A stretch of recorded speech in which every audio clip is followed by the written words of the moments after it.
The following is a Shaw TV live presentation.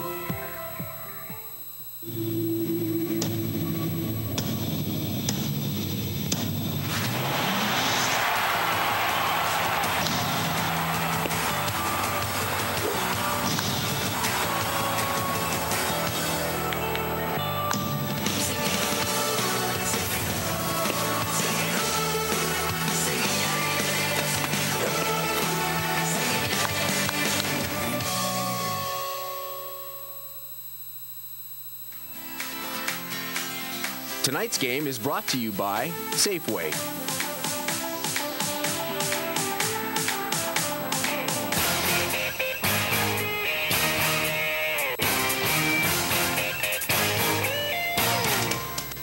Hi everyone, and welcome to Shaw Park in downtown Winnipeg. We are back for a double-header edition of Safeway Goldeyes baseball right here on Shaw TV. Yep, we have two 7-inning affairs in store for you as the Goldeyes renew their rivalry with the Fargo-Moorhead RedHawks. As always, we kick things off with the pregame show brought to you by Safeway, Ingredients for Life. And as we welcome you into the beautiful confines of the ballpark, my name's Al Foster. So good to have you with us for what should be a great night of baseball on what's turning out to be a pretty glorious evening. A far cry from last night when the first game in this series had to be postponed by, what else? Rain. Now, the Goldeyes and RedHawks certainly have a long and colorful history, but there's been little fuel to stoke the rivalry fires this year. The RedHawks are struggling just to stay at the 500 level and currently sit 9 games back of the Goldeyes in the American Association's North Division standings. But as we learned last week when St. Paul came to town, a lot can change in one series, and you have to know that a Doug Simonuk coach team will be more than ready to face his old ball club. The two men who are going to call this a doubleheader will certainly earn their shekels tonight. Let's turn things over now to Scott Taylor and Ken Weeb. Thank you very much, Al Foster, and hi, everybody. I'm Scott Taylor. That's Ken Weeb of the Winnipeg Sun. And this is actually a bigger series than perhaps we thought it would be a month ago. The Winnipeg Goldeyes are only 3 games ahead of the St. Paul Saints. They play 3 games with their arch rivals, Ken Weeb, and these are 3 games they need to win. Yeah, no question. A little bit more urgency maybe in the RedHawks dugout, being 9 games behind the Goldeyes to start the series. They need at least 2 out of 3 to maybe make up some ground, and to be perfectly honest, if they want to catch the Goldeyes, they probably need to sweep the series outright. Goldeyes, after going through that tough homestand, now have won 3 out of 4, took 2 out of 3 on the road, and now they're going to see if they can turn some of that road magic into some success at home at Shaw Park, which has been a little bit more difficult to have this year. I just don't see them hitting as well at home this season as they've hit on the road. They've been outstanding as a road team. I asked Donnie Webb and Josh Mazzola yesterday if in fact there was a difference in hitting it at other ballparks. They said, no, it's just the way things work out. But this is a team that's 23-10 on the road. Yeah, no, and that's incredibly impressive. It's tough to beat a record like that. But again, this is a team that historically has played well at home. It's been a home field advantage. It hasn't been as much so this year. But again, it only matters how you play down the stretch drive. And for the Goldeyes, for the last 6 or 7 weeks of the season, they need to try to defend their home turf a little bit better. It's very interesting. The Goldeyes are among the top statistical teams in the league, and yet Wichita has a better record, and St. Paul has nearly caught them. Obviously, stats don't necessarily tell you who the best team is. Well, I think the inconsistency with the Goldeyes offense has really been to their detriment during this bit of a low stretch, maybe, if you will. Their pitching has been fairly steady, and their defense has been good. They're just not getting enough 2-out hits. Their record in 1- and 2-run games is not good enough for a championship caliber team, and that's something they want to work on during the stretch drive as well. They've got a couple of good pitchers going today, both Ethan Hollingsworth and Chris Salamita, so they should get a little boost from their pitching today. Oh, no question. Both those guys have been very good for the Goldeyes. Salamita has been, their ace, if you will, for a long time, and Hollingsworth has done a great job since coming off the disabled list, so they should be in good shape. The bullpens for both teams will be very well rested, and it'll be interesting to see if these two teams can elevate their game when they see each other. The other important thing about this one is the Goldeyes came back on a 16-hour road trip on the bus on Sunday night.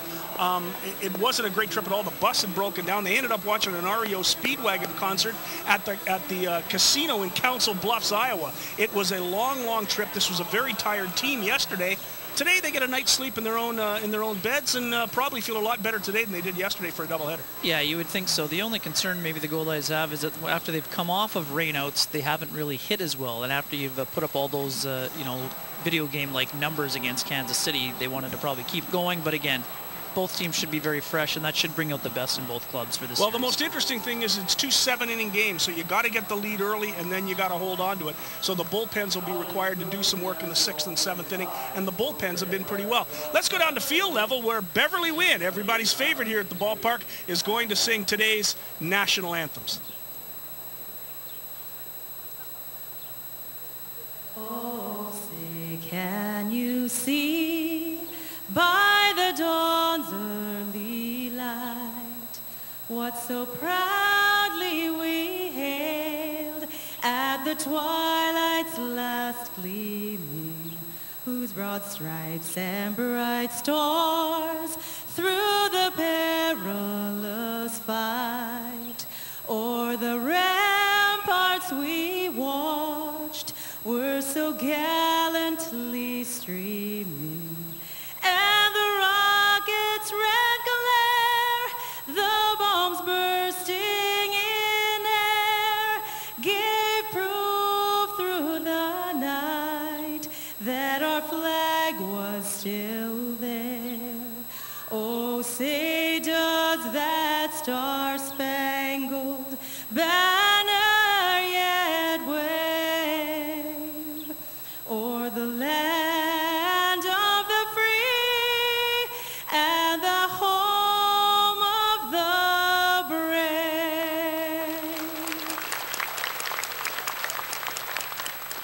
Oh, Canada, our home and native land, true patriot love in all thy sons command. With glowing hearts we see thee rise, the true north strong and free. From far and wide, oh Canada, we stand on guard for thee. God keep our land glorious and free. Oh Canada, we stand on guard for thee. Oh Canada, we stand on guard for thee. Beverly Wynn with the Canadian and United States national anthems, as we have a doubleheader for you today on Shaw TV. It's the Winnipeg Goldeyes and Fargo-Moorhead RedHawks, and let's go right down to the Goldeyes starting defensive alignment. The boys out in the carpet. Brought to you by A&R Carpet Barn. Visit one of our 2 locations at 50 Archibald Street and 655 Pembina Highway. Luis Allen, as always, starts behind the plate. He's the catcher. Casey Harther is at first base. Brock Bond is at second. Tyler Kuhn is the shortstop. Jake Blackwood starts at third base. Donnie Webb is in left field. Reggie Abercrombie starts in center. And Josh Mazzola is the right fielder. The pitcher today is Chris Salamita. And the Goldeyes designated hitter is Jordan Gaida.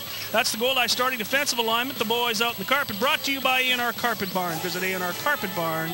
Your Goldeyes starting pitcher is brought to you by Lower Level Sports Cards at 189 Henderson Highway, right beside the subway. Visit us at lowerlevelsportscards.ca. Tell us about the starting pitcher, Chris Salamita. The veteran left-hander, Scott, making his 13th start of the season and 84th as a member of the Goldeyes, coming off a performance that saw him go 8 1/3 without giving up an earned run. The team was tied 2-2 when he departed. Stuck with the no decision. You're going to see the fastball, the curve, and the changeup from the southpaw from New York. Your Goldeyes starting pitcher, Chris Salamita, brought to you by Lower Level Sports Cards at 189 Henderson Highway, right beside the subway. Visit us at lowerlevelsportscards.ca. The RedHawks starting lineup is brought to you by Pembina Chrysler Dodge Jeep, proud supporter of your Winnipeg Goldeyes. Visit us at pembinachrysler.com. Ronnie Borkwin, the third baseman, leads it off. Zach Penpraise hits second. That's kind of an odd start for the Fargo-Moorhead RedHawks lineup. It's usually Penpraise at the top, but obviously Doug Simonek trying to shake things up for this Fargo team that's been in the doldrums this year. They're 2 games under 500. Eric Castro bats third, plays first base. C.J. Rutherford is the second baseman. Nick Jackson, he hits fifth, plays the center field. Petey Paramore is the catcher. Brandon Tripp starts in right field. Sawyer Carroll is the designated hitter, and Anthony Cascaden is the left fielder. The Redhawks starting lineup brought to you by Pembina Chrysler Dodge Jeep, proud supporter of your Winnipeg Goldeyes. Visit us at pembinachrysler.com. So Ronnie Borquin will step in to face Chris Salamita. It's a lefty-lefty matchup to start the game, and I find it kind of odd that Doug Simonek has taken Penpraise and moved him to number 2 in the lineup, other than perhaps he handles the bat very well and can lay down a bunt if necessary. Well, it's been an interesting season for Penpraise. Had a really slow start. He's picked things up of late, but he battled through some injuries and really struggled, as you're going to see, with a .247 average. That's not what we're used to seeing from that outstanding shortstop. First pitch of the ball game is fouled off, and the game's opening pitch is brought to you by Metro Center Limited. For trailers, trailer parts, and accessories, visit Metro Center at 620 Nairn Avenue. One thing with Penpraise, though, he is healthy. His legs are feeling a little more spry, and I think you're going to see him run a little more in this series. And when he gets on base, he can be very dangerous. Sure can. There's the curveball high. 1 ball and 1 strike to Ronnie Borquin. Borquin has been around this league. Good ball player, played in Fargo last year. He's from Canton, Ohio. Salamita gets the sign from Allen. Pitches way inside, up under the chin. 2 balls and 1 strike. But as you mentioned, Scott, there's some players in this Red Hawk order that have struggled this year. They had to release Tim Alberts, who was an unbelievable force for them last year, hitting just .225 this year. He was sent packing, and they made some roster changes the last week or 2 here. That one hurt. Home plate umpire Nick Gonzalez takes the foul tip right off the noggin. That's why they wear the mask. Gonzalez at home plate. Joe Stegner is the first base umpire, and Bobby Feaster is at third base. Good swing by Borquin, and again, just fouled straight back, and the veteran catcher, Luis Allen, goes out to take a walk to visit with Salamita, mostly to buy a little extra time for the home plate umpire. Obviously, the man calling the balls and strikes has got to be on top of his game. Rick Forney asking to make sure he's all right. Maybe he might need some medical attention. Seems like he's going to be fine, though. That hurts. That's a tough way to start a ball game. 2-2, the count to Ronnie Borquin. Gonzalez back in behind Luis Allen. It's the pitch by Salamita. Off-speed pitch is high. 3-2, count goes full to Borquin. Salamita thought he had strike 3. Salamita put up a tie to season high with 7 strikeouts in his last appearance against the Gary South Shore Railcats. Salamita kicks, fastball is popped up. On comes the Goldeyes right fielder, Josh Mazzola. Can of corn from Mazzola, first out of the game. Borquin flies out to right, and that'll bring up Zach Penpraise. Penpraise, as Kenny told you, comes in hitting .247. 3 homers and 22 driven in. The thing about Penpraise that makes him, I would say, so threatening on the base pass is the stolen base numbers. This year he has 13 stolen bases. And in terms of the rest of the league, he's not that good. There's a pop-up, and it looks like Casey Harther is going to have room. He will. 1 pitch, and Penpraise fouls out to Harther. And they'll keep him off the bags. Yeah, 1 pitch at bat may be your answer to why Penpraise is no longer in the leadoff spot, Scott. Good pitch by Salamita. Penpraise pops it up in foul territory. Harther hauls it in for the second out of the inning.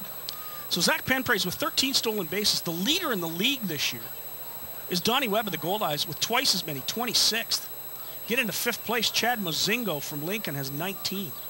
So it's not been a great year for Penpraise. Pitch low. 1 ball and no strikes to Eric Castro.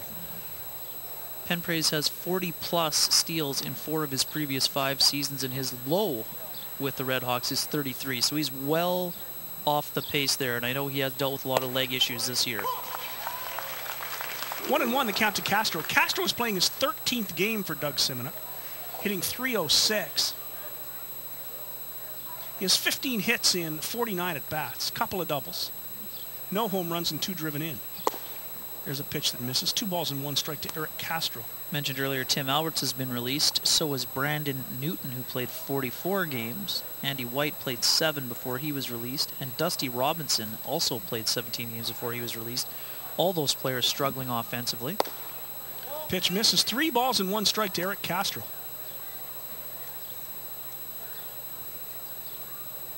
So that's why we have Brandon Tripp in the lineup today.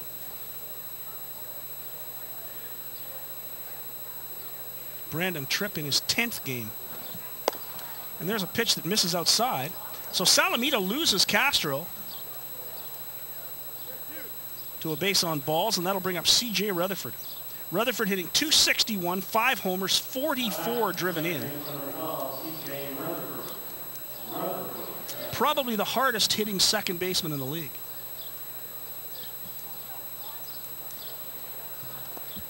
Not many second basemen bat cleanup.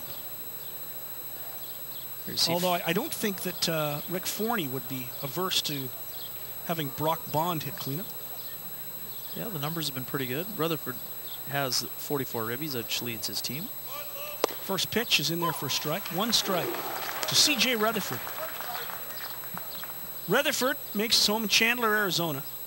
Last year he played in Chattanooga for most of the season, then played in Fargo at the end. 28 years old, 5'10", 200. Salamita's pitch. Good movement on it, but it's low. 1 ball and 1 strike to Rutherford.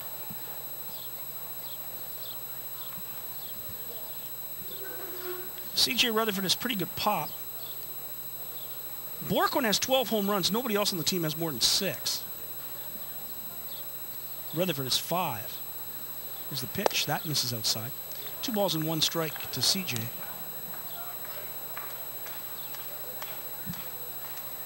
Eric Castro, not a threat to steal so far. He does not have a stolen base, but again, this is only his 13th ball game.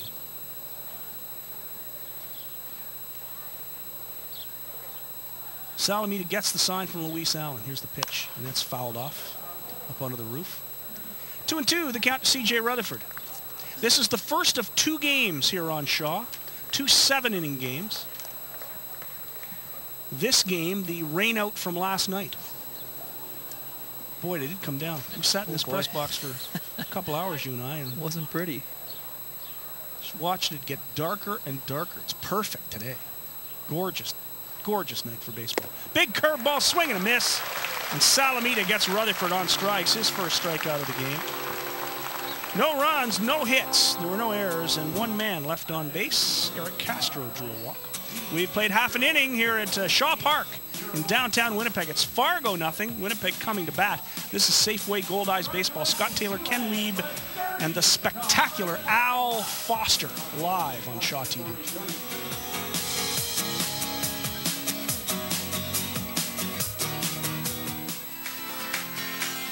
Tonight's game is brought to you by Safeway.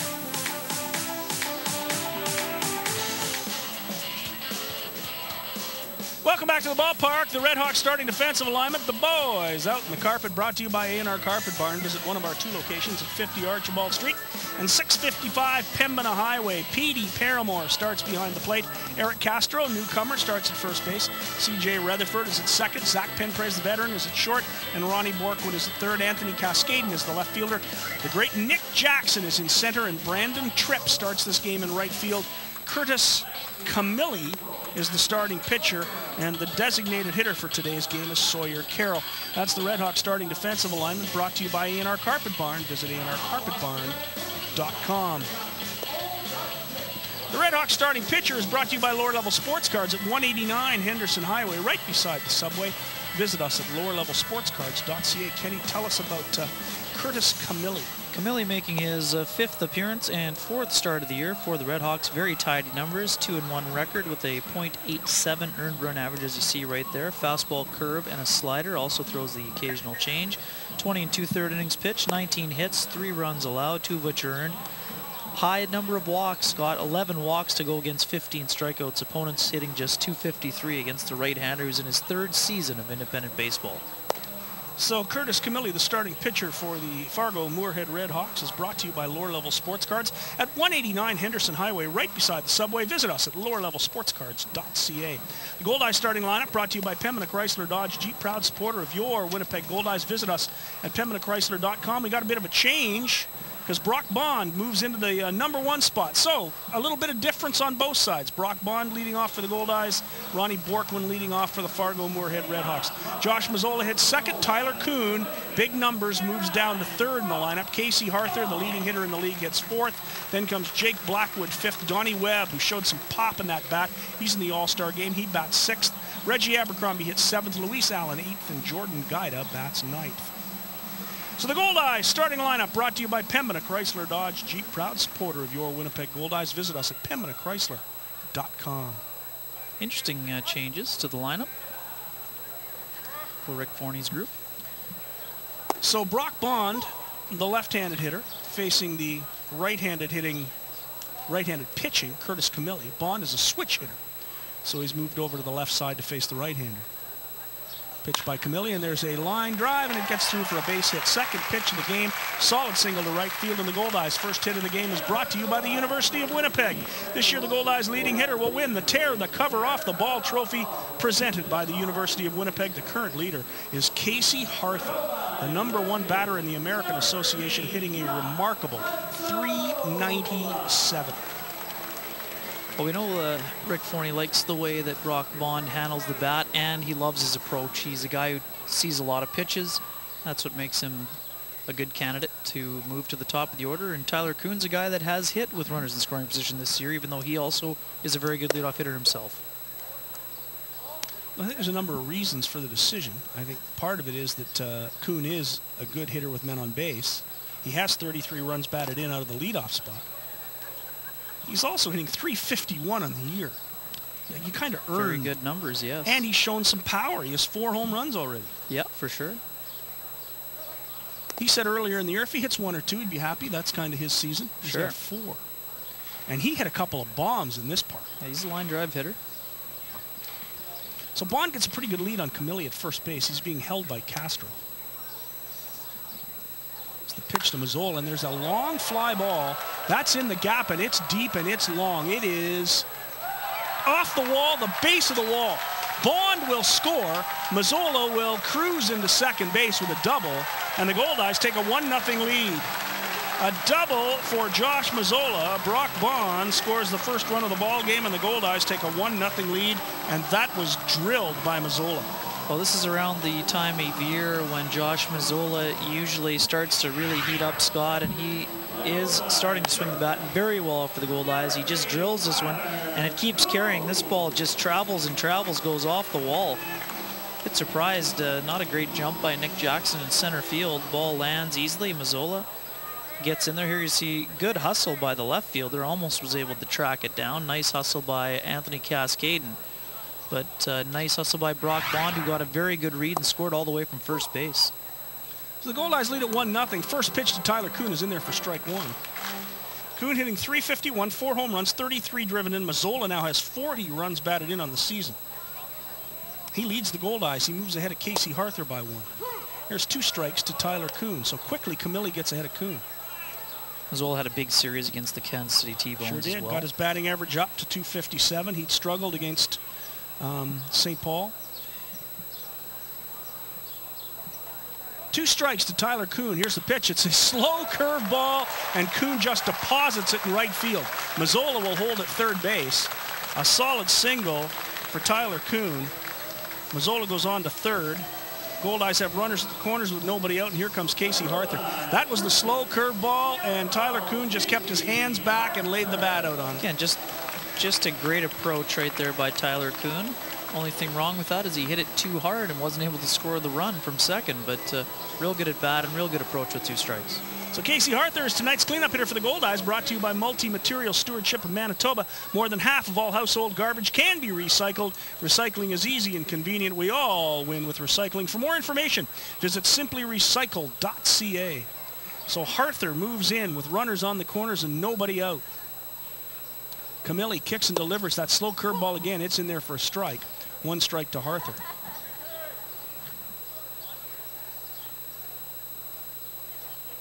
Casey Harther over the last 10 games hitting .405, .455 over the last 5 games. There's a pitch low, 1-1. Moves his batting average up to .391 when he left town to .397 in Kansas City. It has been a 2.5-month rake for Casey Harther. Camilli's curveball is ripped into left field. That's going to be a double. Cascaden chases it down. Tyler Kuhn goes over to third base. Casey Harther with a stand-up double. And the Goldeyes get another run. They lead it 2-0. Mazzola walked across home plate. Kuhn goes to third, and Harther has another double. He leads the league now with 24. Another pitch left out and caught too much of the plate. Casey Harther's, you're going to see right here, just drills it just below the belt. Dumps it into left field for another double, as you mentioned. And the Goldeyes are all over Curtis Camilli here in this first inning. Already 4 hits on the board. 4 men step to the plate. 2 singles, 2 doubles, and a 2-0 lead. Already, pitching coach Freddie Flores has gone out to have a chat with Curtis Camilli. Ran into Doug Simonek, the RedHawks manager, before the game, and he mentioned, I asked, well, what were some of the issues this year? He said they can't put it together. When their pitching is there, they can't hit. When they're hitting, they can't pitch. And the result of that has been a team that's posted a below 500 record, and that's something we're not used to seeing from the RedHawks. Well, the Goldeyes, should they sweep this series, could pretty much bury Fargo. Fargo would be 12 games back with about a month to play. That's pretty tough to overcome with the Goldeyes having so many home games to finish the season. Here comes Jake Blackwood with runners at second and third and nobody out. The infield is in, although not quite to the grass. The corners are. Here's the pitch to Blackwood. It's low and outside for ball 1. Rutherford and Penpraise now moving in a little bit closer.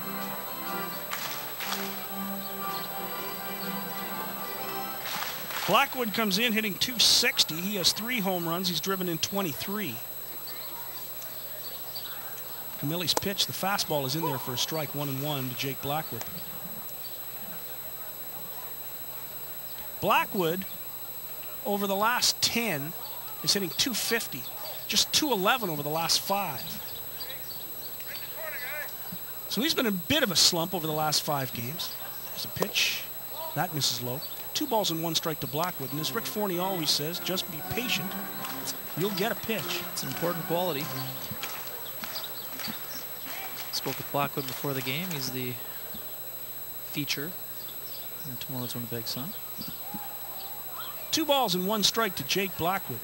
Harther at second, Kuhn at third. There's a pitch way outside, 2-2. Well, that pitch that Camilli threw to Harther was just a hanging curveball at about 65 miles an hour, and Harther was looking for it.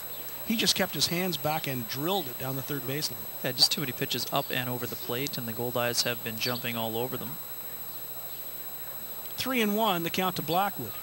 Camilli kicks, delivers, swing and a miss. 3-2. That might have been out of the strike zone. Real good pitch, though, by Camilli. Fastball in the outer half, maybe outside the black, but looked appealing enough for Blackwood to take a swing at it.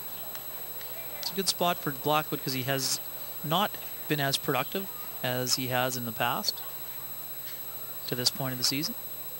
3-2 the count. Camilli gets the sign from Paramore. Here's the pitch. Off-speed pitch inside, and Blackwood draws a walk. If you're in a slump, a good start, draw a walk. Get on base.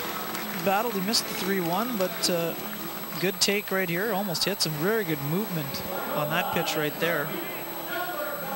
But it goes for ball 4 and brings Donnie Webb to the plate with the bases loaded. Here's Donnie Webb. Boy, he's been hot, hitting .296 now. Headed to the All-Star game next Tuesday right here at Shaw Park. Donnie Webb, over the last 10 games, hitting .371, 500 over the last 5. Here's the pitch by Camilli, and it's in there for strike 1.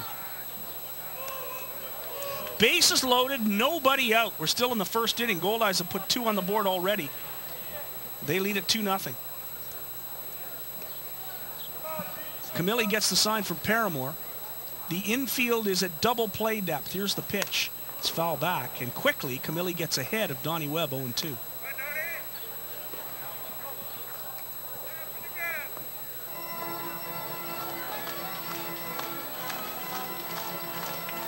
Webb, one of 6 Goldeyes that'll play in next Tuesday night's All-Star game.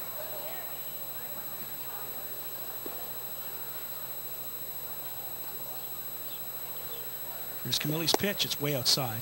1 ball and 2 strikes to Webb. The man standing on third base, Tyler Kuhn, will be in the game. The man standing on second base, Casey Harther, will be in the game.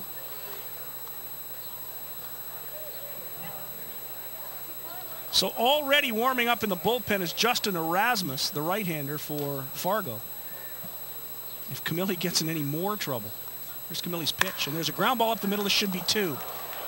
Rutherford to Penprace to Castro. Webb hits into a double play. The run scores from third. Tyler Kuhn makes it 3-0.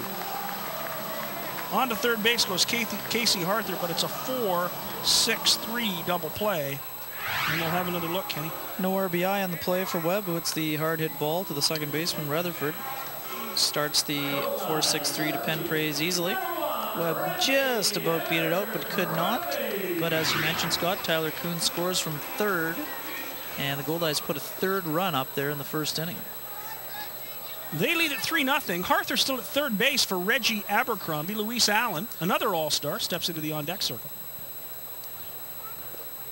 Camille delivers, and there's a long fly ball into left field. That is deep. It is gone. A home run for Reggie Abercrombie. It's number 12 on the season. He leads the Goldeyes in home runs, and Winnipeg leads this ball game 5-0.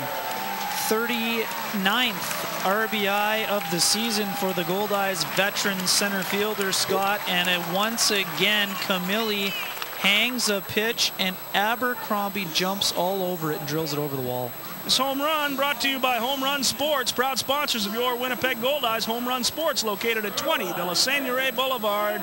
And boy, did Reggie get all of that one. Just absolutely crushed. This was a right no-doubter, Kenny. Here you're going to see it right here. Curveball, hanging curve again. Abercrombie all over it and drills it over the wall for a 2-run blast to make it 5-0 in the first inning. So here's Luis Allen. The bases are clear. Pitch by Camille. There's a line shot right at Cascaden. Hit hard by Luis, but right at the left fielder, and that does it for the Goldeyes. They get 5 runs on 5 hits. There were no errors and nobody left on base. The big blow, the 2-run home run by Reggie Abercrombie. We've played 1 inning, 1 out of 7 in this first game of the doubleheader. It's Winnipeg 5, Fargo 0. You're watching Safeway Goldeyes Baseball live on Shaw TV.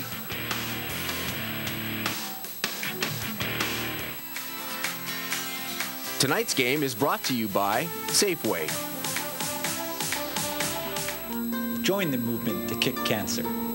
5 simple things can reduce your risk of cancer by up to 50%. Choose a balanced diet with plenty of fruits and vegetables. Get active to maintain a healthy body weight. Avoid tobacco and secondhand smoke. Protect yourself from UV rays. Follow cancer screening guidelines and see your doctor for regular checkups. Take the pledge to reduce your risk of cancer. Join the movement at kickcancer.ca. An initiative of Cancer Care Manitoba Foundation, supported by Safeway.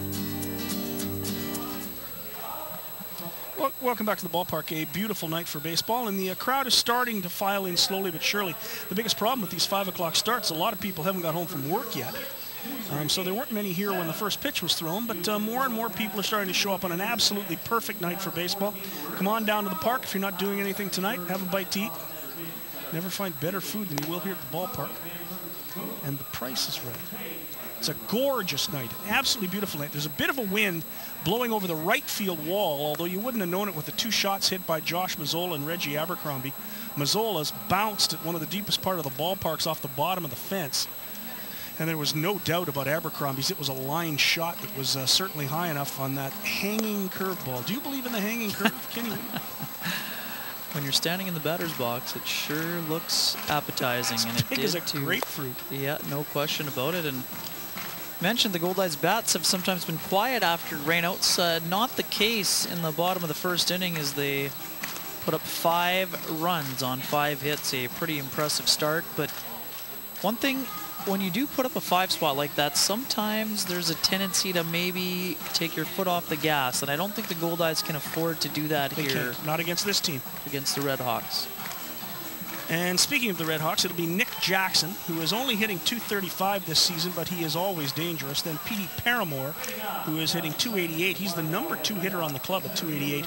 And then Brandon Tripp, who comes in hitting .286. Now, Brandon Tripp is playing in only his 10th game with Doug Simonuk's Fargo-Moorhead RedHawks.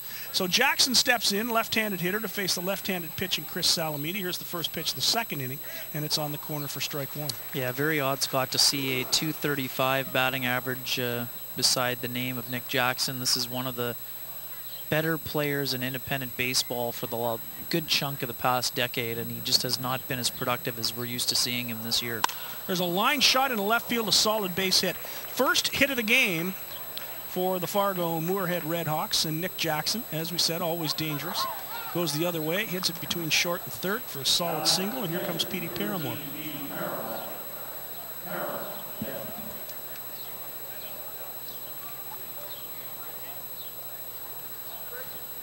So Jackson, although only hitting .235 on the season, is not somebody you can fall asleep on or throw a hanging curveball to. 6 homers, 31 driven in already for the switch hitter. So here's Paramore, another switch hitter. Pitches in there for a strike. 1 strike to Paramore. Petey Paramore is from Scottsdale, Arizona. Played in Kansas City a bit last year. 27 years old, 6'2", 200 pounds. There's Salamita's pitch. That just misses. 1 ball and 1 strike to Paramore. The toughest thing about falling behind quickly in these games is there aren't many innings left. Very good point. You're down 5-0 in a 9-inning ball game. You got 8 innings to come back. 6, it's a little bit tougher. Salamita checks Jackson at first base. Here's the pitch, and it's popped up the opposite way. Will Mazzola get over? He will indeed. Good catch by Josh Mazzola. It's called a foul ball. So Paramore fouls out to Mazzola, but good hustle by Mazzola to get over. And I think Mazzola was smart enough to realize that wasn't really that far foul. He may have been standing in foul territory, but that ball looked like it came the other way. Yeah, very close. Wind blew a little bit. Definitely was a foul out, but nice job of tracking the ball by Mazzola. So that's the first, sorry Kenny, that's the first out of the second inning. So 1 away and a man on first. Here's Brandon Tripp. Mazzola comfortable in the outfield, also comfortable in the infield. Comfortable pretty much anywhere on the diamond. Brandon Tripp played in St. Paul, well known from St. Paul. First pitch by Salamita is grounded foul, strike 1. Brandon Tripp is the left-handed Josh Mazzola. The wide stance, wide open. Notice where Brandon Tripp places the right leg. It's almost out of the batter's box. Salamita checks the runner. Here's the pitch. Curveball is in there for a strike. Quickly, Salamita gets ahead 0-2. Yeah, that open batting stance used to be a lot more in vogue during the 90s, but you don't see it nearly as much anymore. Well, that was the old Charlie Lau hitting theory. A lot of moving parts. Yeah. 2 strikes to Brandon Tripp. Nick Jackson with a good lead. Here's the curveball swing and a foul tip into the glove of Luis Allen for strike 3. So 3 pitches, 3 strikes, and that's the second strike out of the game. Real good off-speed pitch. Looked like the curveball right there, Scott. Tailing away from Tripp, the left-handed hitter. Swings and misses. So 2 strikeouts now for Salamita. 2 out here in the second inning, and that'll bring up another left-handed hitting. It's Sawyer Carroll. A lot of left-handed batters to face Chris Salamita today. Now Ethan Hollingsworth will pitch game 2. He's a righty, so it'll be a little bit tougher. RedHawks they do have 1 right-handed hitter on their bench. Pitch misses outside. Sawyer Carroll comes in, hitting .251. He has 6 home runs, 35 runs batted in.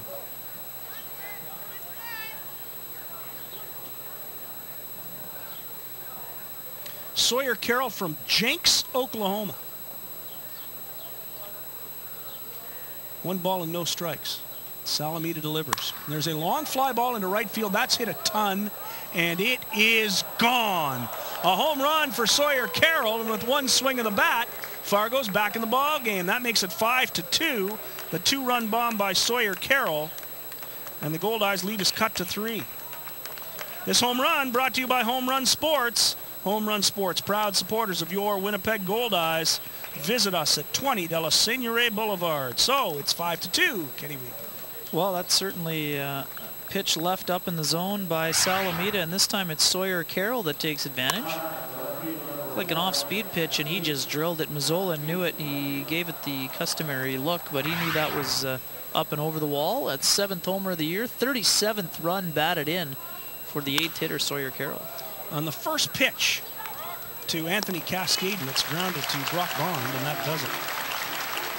But Fargo-Moorhead RedHawks breathe a little life into this one. 2 runs on 2 hits, no errors, nobody left on base. We've played an inning and a half here at Shaw Park in downtown Winnipeg. Scott Taylor, Ken Wiebe, Al Foster, and the wonderful camera stylings of Roman Kulchiski here in the press box, the spacious press box at Shaw Park. It's Safeway Goldeyes Baseball, and it's live on Shaw TV.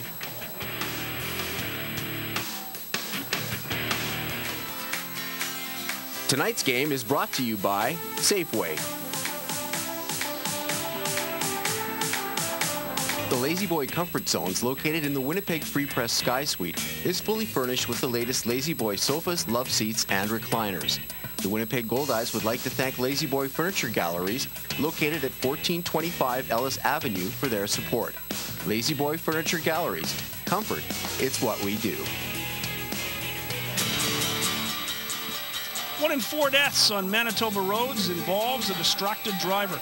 Texting and driving is illegal and could cost you a $200 fine, 2 demerits, or your life. Please, don't text and drive. A message from Manitoba Public Insurance and your Winnipeg Goldeyes. We have a brand new pitcher, Ken Wiebe. It's Justin Erasmus. Tell us about the right-hander. Yeah, obviously Doug Simonik didn't like what he saw in the bottom of the first inning. He's bringing in Justin Erasmus for the 23rd time this year. He has made 2 spot starts on the season, 2-2 record, 4.50 earned run average. He also has 2 saves.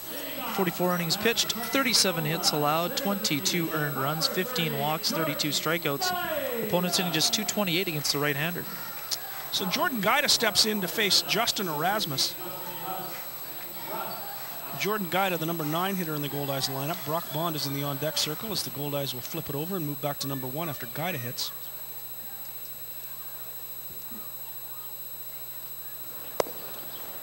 Pitch is in there for strike 1.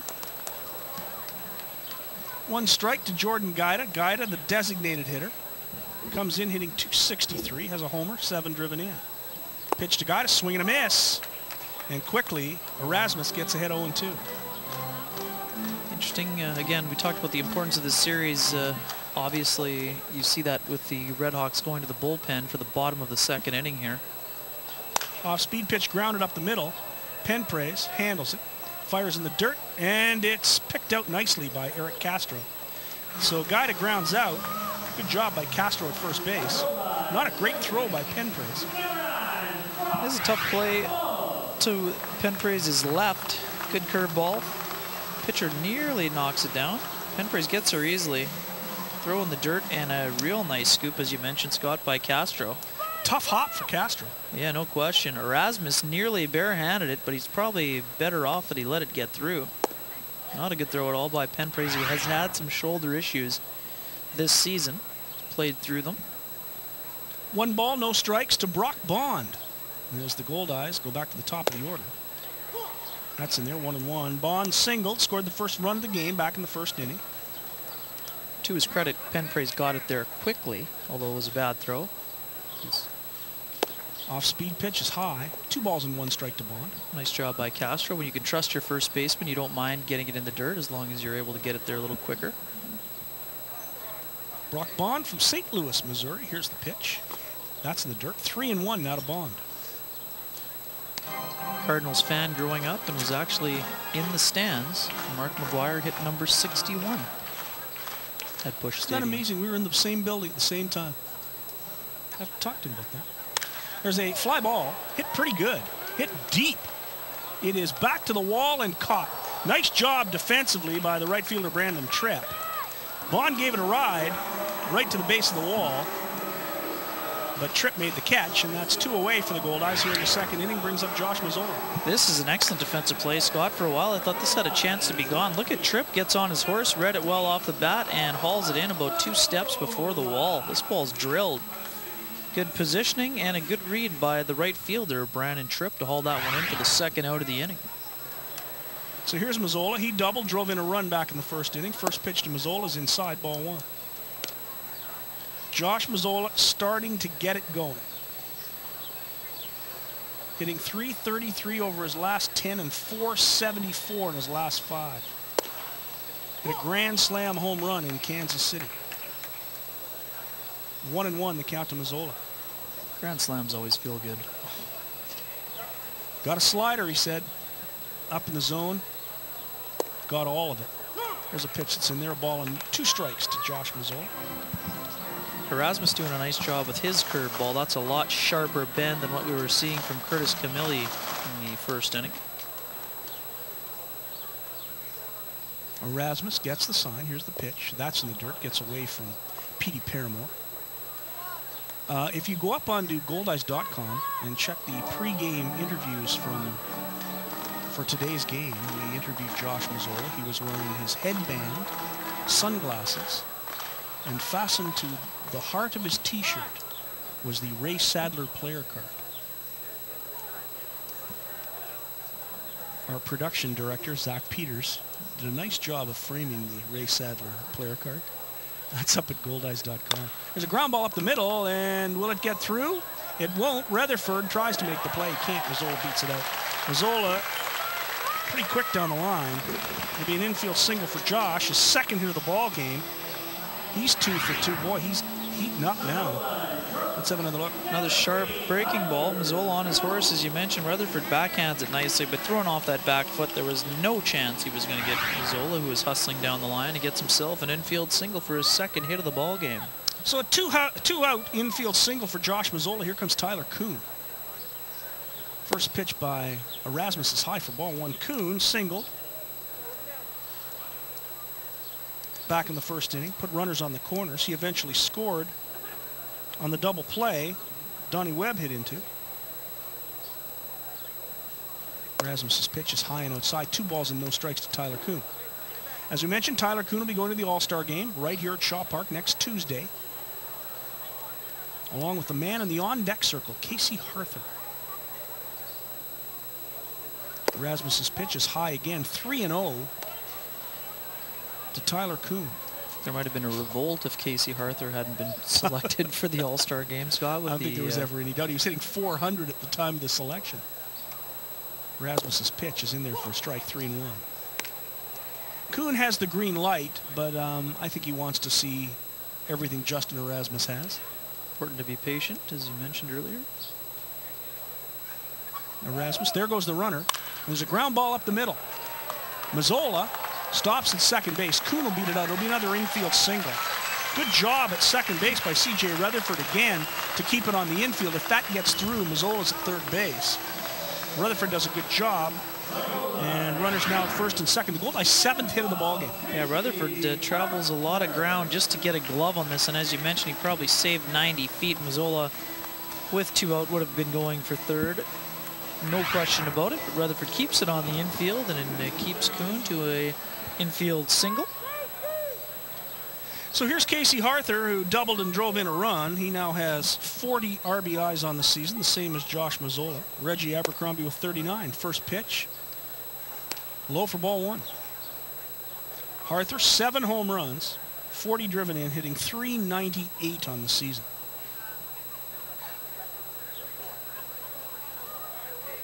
Camilli checks the runner. Here's the pitch, and it's fouled off. Uh-oh. You didn't park there, did you? Not today. Not today. Good thing. Uh-oh. Better get Mako. Mako, Collision Repair and Auto Painting, Canada's Body Shop at 983 Wall Street. 1 ball and 1 strike to Casey Harther. Runners at first and second and 2 away. Here's the pitch. That's in the dirt. 2 balls and 1 strike to Casey. Rasmus last worked 2 days ago, Scott, in that 4-3 loss to Sioux Falls. 2 innings, struck out 3 of the 6 batters he faced to lower his ERA to 4.50. 2-1 the count. Here's the pitch. Big, high, looping curveball. Doesn't loop enough. It's inside for ball 3. So 3-1 to Harther.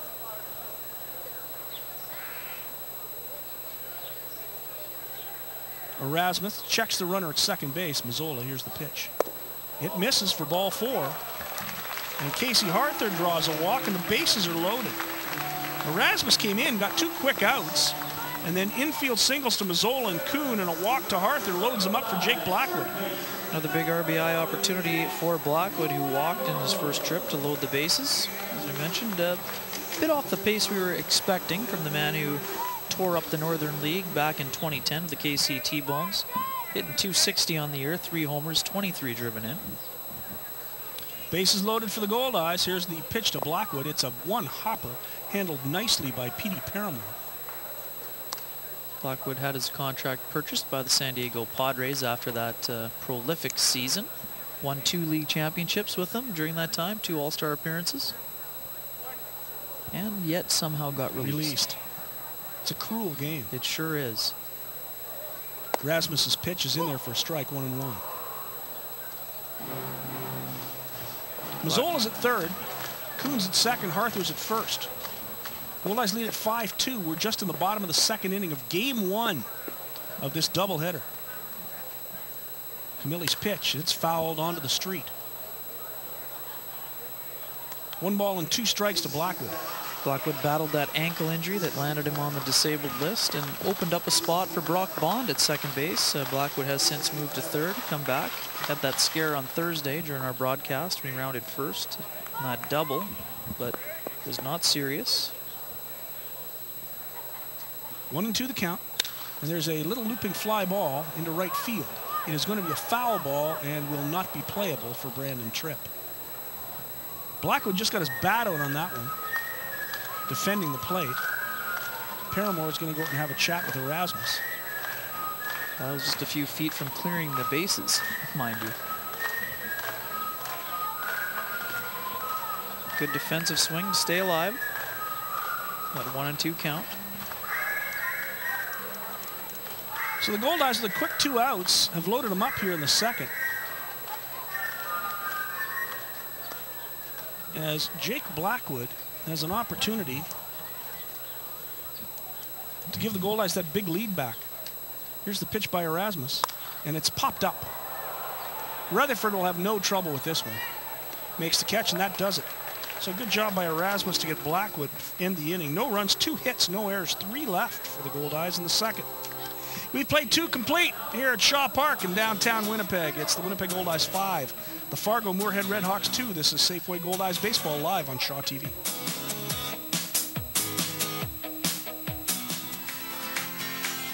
Tonight's game is brought to you by Safeway.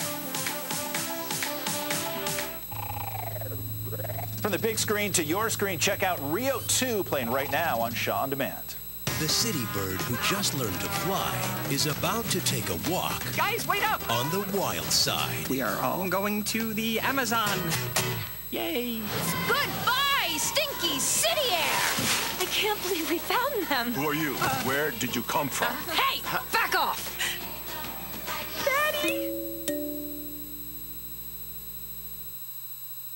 Over the years, my role has evolved into more than covering fashion shows and interviewing rock stars. I've been fortunate to meet, support, and promote so many talented people in our community. Not only those who excel as dancers, musicians, and painters, but those people who share their talents to benefit us all.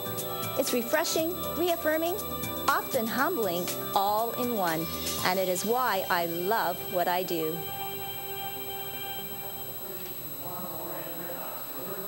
There's a fan with a Hartford Whalers jersey.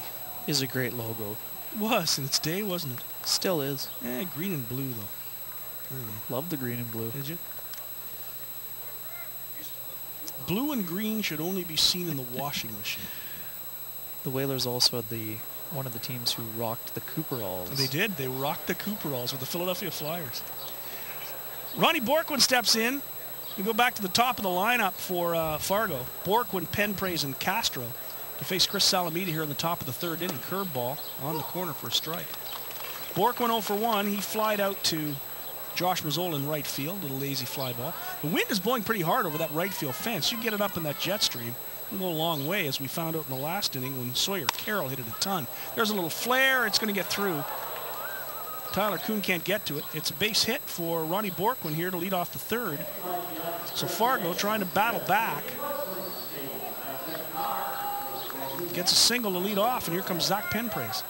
Well, we mentioned the RedHawks had a chance to pull back to 500 on Sunday before losing that game to the Sioux Falls Canaries. Now 2 games below.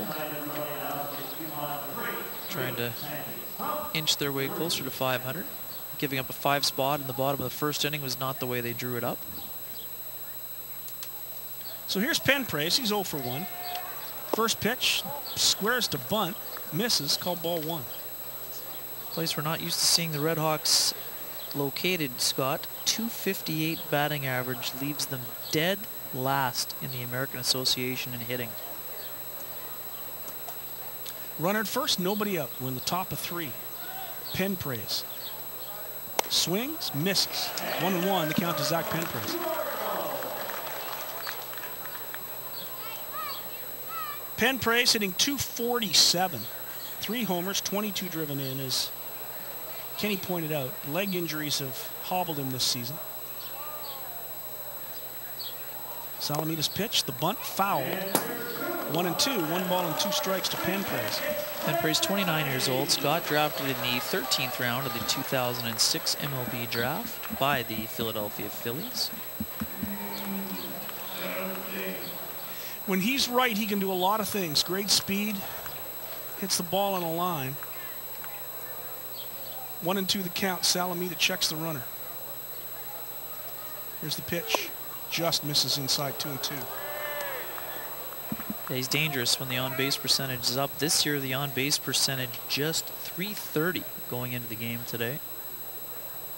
Actually posted a .424 on-base percentage just 2 years ago with the Fargo-Moorhead RedHawks back in 2012. Salamita kicks, curveball, fouled off. That same year, Penpraise swiped a career-high 47 stolen bases. We mentioned earlier his stolen base numbers are also down. 2-2 the count to Zach Penpraise. Ronnie Borkwin at first base. And nobody out. Goldeyes lead at 5-2. We're in the top of 3. Thanks for joining us in this doubleheader night here at Shaw Park. Salamita checks the runner. And time is called. You'll notice one thing about Chris Salamita. Puts a man on base, it slows down. Salamita generally works quickly, but when there's men on base, the game changes pace. 2-2 the count to Penpraise. Here's the pitch. Curveball knocked right up the middle, and a beautiful play by Bond. He flips to Kuhn. Penpraise will beat it out. What a terrific play by Brock Bond at second base. They get the force on Borkwin. Penpraise safe on the fielder's choice, but what a tremendous play by Brock Bond. Oh, this is just outstanding defensive effort by Bond. It looked like this was going to be through. Diving stab, flips it from the glove, doesn't even go to the bare hand. Just an outstanding piece of glove work by Bond. Look at that play right there to get the ball to Kuhn. And he nearly pulled off an almost impossible double play with that play right there. And Penpraise absolutely robbed of what looked like a sure base hit. Here's the pitch by Salamita to Castro. It's in there for strike 1. Eric Castro walked in the first inning.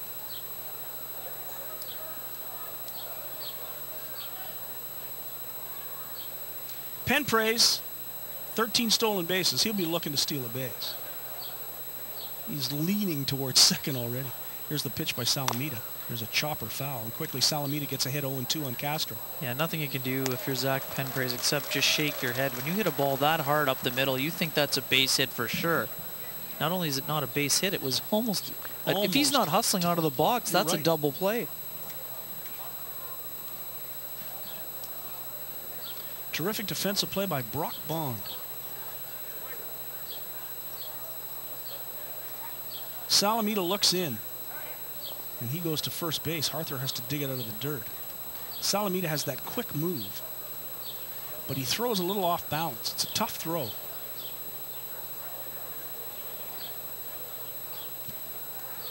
Penpray's always a threat to steal. Salamita goes back over to first base again. 3 consecutive no decisions for Salamita. Scotty has faced Fargo just the one time this year. 1-0 record, 8 innings pitched, gave up just the 1 earned run, walking 1 while striking out 7, which ties his career high, or season high, pardon me. Salamita kicks, delivers, it's inside. 1 ball and 2 strikes to Eric Castro. Lifetime versus Fargo, 6-2 record and a tidy 2.38 earned run average in 64 1/3 innings. 13 walks to go against 47 strikeouts. Salamita gets the sign from Luis Allen. Penpray's leaning. Here's the big curveball, and that's in there for strike 3. Castro is not happy, but home plate umpire Nick Gonzalez has punched him out. 3rd strikeout of the game for Chris Salamita. Eric Castro, not a happy man. There's the slider right there. Castro thought it was high. Can't believe it as the punch out comes his way. So Salamita gets the call. He's a happy man. That's the 2nd out of the inning, and here comes the cleanup hitter, C.J. Rutherford.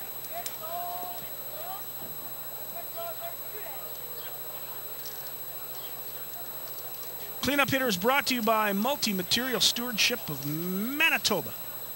More than half of all household garbage can be recycled. Recycling is easy and convenient. We all win with recycling. For more info, visit simplyrecycle.ca. Our cleanup hitter, C.J. Rutherford.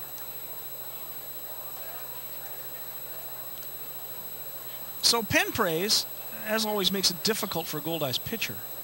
He's got a big lead and a big lean towards second base. And with 2 out, he's definitely thinking about going. Here's the pitch by Salamita. It misses outside. 1 ball and no strikes to C.J. Rutherford. Rutherford spent a lot of time in affiliated ball, Scott, with the Chicago White Sox, Atlanta Braves, Detroit Tigers, and the Los Angeles Dodgers before joining the RedHawks last season. Salamita goes back to first. And a balk has been called. A balk has been called on Salamita by home plate umpire Nick Gonzalez. So off to second base goes Zach Penprays. Rick Forney would like an explanation as to what happened here. I wonder if we got a replay of this. I'd like to see what the move was. I think he paused there. There was an extra pause in there.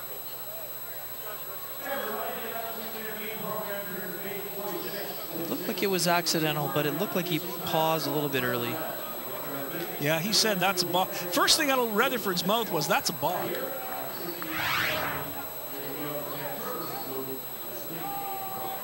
One thing about the Fargo-Moorhead RedHawks, they will talk to umpires. As we've already seen from Eric Castro, they carry on long conversations with umpires, and always have. They're far from the only team to do that, though. Well, St. Paul's pretty good at it, too. 1 ball and no strikes to C.J. Rutherford. You watch the Yankees and the Red Sox?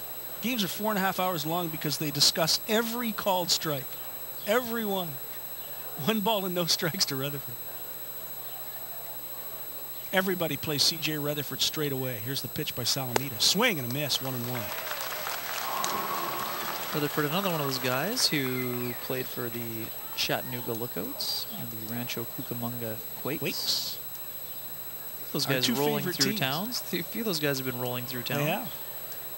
St. Paul's loaded with him. 1 ball and 1 strike to Rutherford.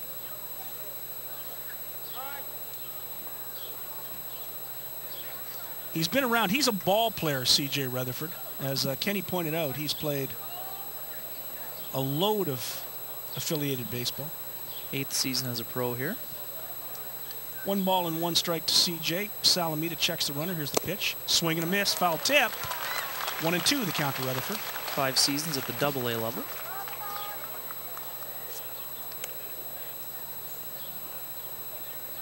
He played AAA, do you know? Also played one season of AAA baseball, yes, for Charlotte in the White Sox system back in 2010, 44 games. So Rutherford digs in, 1-2 the count, 2 away. We're in the top of 3. Penpraise in scoring position out at second base. Salamita gets the sign. Allen sets up inside. Here's the pitch. Curveball chopped at the plate. 1 2 to Rutherford. It's a real tough pitch right there. Real nice job by Rutherford to stay alive on that curveball that had so much downward movement. So Rutherford walks it off. It's like getting hit with a ball-peen hammer right on top of your foot.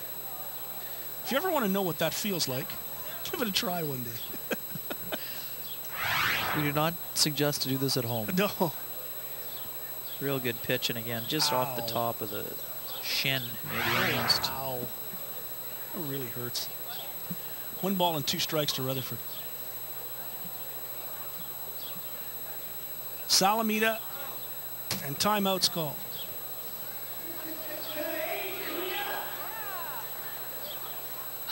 Salamita works very slowly with men on base. And C.J. Rutherford is making it even slower as he steps out. Deliberate would be an understatement. Deliberate. It's a fair comment. 1 2 to Rutherford. Salamita delivers. It's way inside, 2-2. That nearly hit Rutherford. Goldeyes play tomorrow night with Fargo again. We have another game tonight, second game of the doubleheader, and then tomorrow they go at 7 o'clock, 9-inning ball game. Then the Goldeyes get on the bus, head to Gary, 16 hours to Gary. Play a 3-game series with Gary, head all the way back for the All-Star Festival next Monday and Tuesday. 2-2 the count to Rutherford. Curveball drilled down the third baseline, foul. Salamita was tremendous for the Goldeyes last year. Made those 9 starts. It included 2 complete games. Finished 7-1 with a 2.23 earned run average after coming out of retirement. He doesn't look like a guy who'd retired last year. No, he did not. And hasn't this year. He had 2 bad innings this season. Other than that, he's been pretty solid.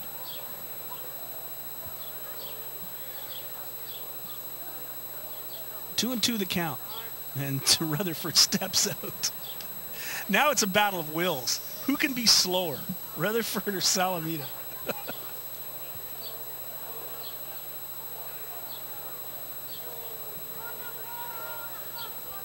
Some mind games happening out there. It's all mind games now.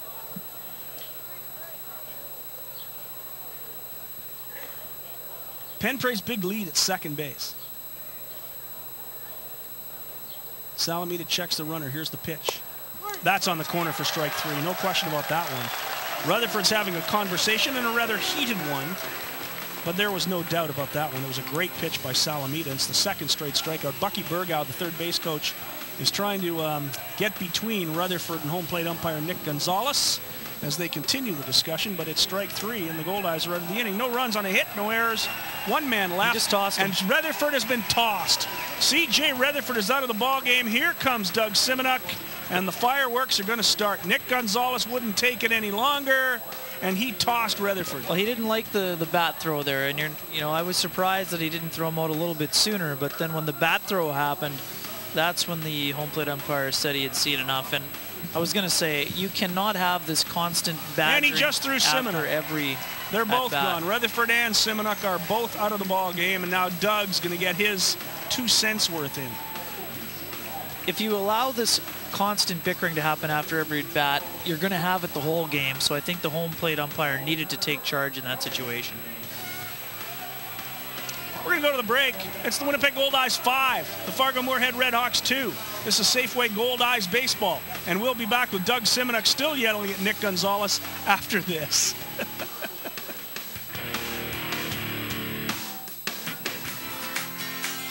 Tonight's game is brought to you by Safeway.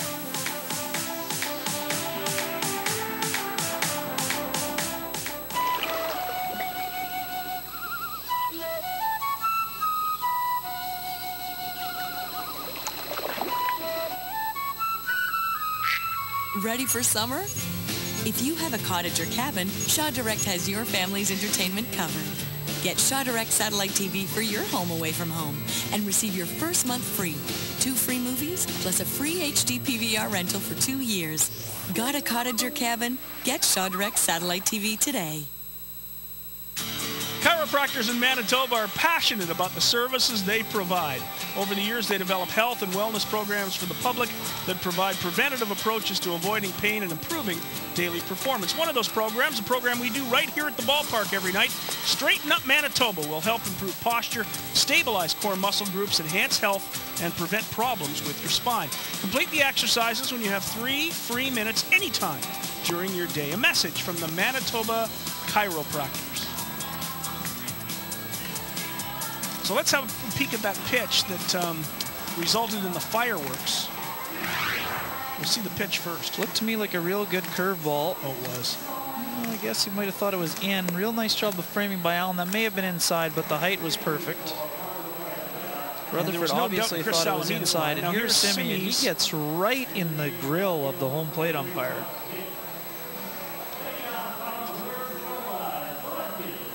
And Simi tossed.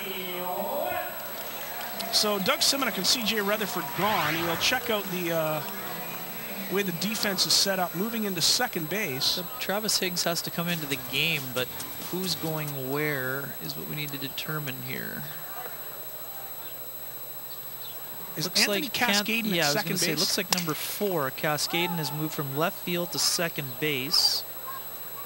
And that must mean that Travis Higgs moves into left field and will bat in Rutherford's cleanup spot. So Travis Higgs is the left fielder. And the left fielder, Cascaden, goes to second base. Donnie Webb has to get a brand new bat. For the Goldeyes, here in the 3rd inning, it's Webb, Abercrombie, and Allen to face Justin Erasmus, who came in and loaded up the bases in that 2nd inning, but got out of it. So Webb, who hit into a double play back in the 1st inning, did not get an RBI, but the 3rd run scored on that double play. Here's Erasmus's pitch. It's a curveball outside. 1 ball and 1 strike to Donnie Webb. Nick Gonzalez had to take control of the ball game, and he did. Pitch by Erasmus is fouled right over our head. 1 ball and 2 strikes to Donnie Webb. Webb came in hitting .296, 8 homers, 33 driven in. There is a perfect wind for Donnie Webb in right field. If he can jerk one in the air. There's the pitch, and it's popped up. Should be an easy play for Borkwin at 3rd base, and it is. And Webb pops out for the first out of this 3rd inning. That'll bring up the home run hero so far for the Goldeyes, Reggie Abercrombie, with a 2-run bomb back in the 1st. And that was quite the blast. His team leading 12th of the season. In case you were wondering, the home run leader is Travis Denker of Laredo with 20. With that home run, Reggie moves into a 5th place tie with his buddy Ray Sadler from Kansas City. Both have 12. Formerly of the Goldeyes, obviously. 1 ball and no strikes to Reggie Abercrombie. And there's one popped up. Will it get out of play? It probably will. 1-1, the count to Reggie. Reggie Abercrombie from Columbus, Georgia, although he now lists his residence, his hometown is Atlanta.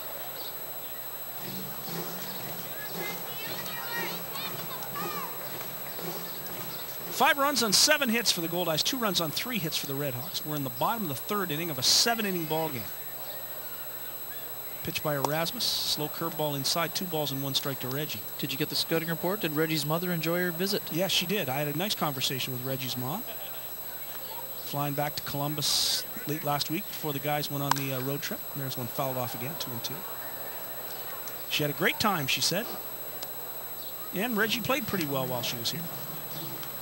Awesome to see family support Been a lot of that here this year. Yeah, Josh Mazzola's mom was in town. Especially for Abercrombie, a guy who played in the majors. Awesome that his mother still follows his career. Exactly. 34 years old, just turned. Must have been special for him to have her in the building. It was. There's a little flare into right field. Will it get down? It will not. Good job defensively by Brandon Tripp, who's done a real good job out in right field today. Reggie got a bat on it. It was a good pitch by Erasmus. And a nice defensive effort by Brandon Tripp. I think it might have a chance to bloop in there, but just hung up in the wind, just blowing out to right field. Good read by Tripp and right. Here's Luis Allen. He hit the ball hard right at Anthony Cascaden, the former left fielder, back in the first inning. Pitch by Erasmus, swing and a miss, strike one to Luis. Luis will be in the All-Star game on Tuesday night right here at Shaw Park. 7 o'clock it starts.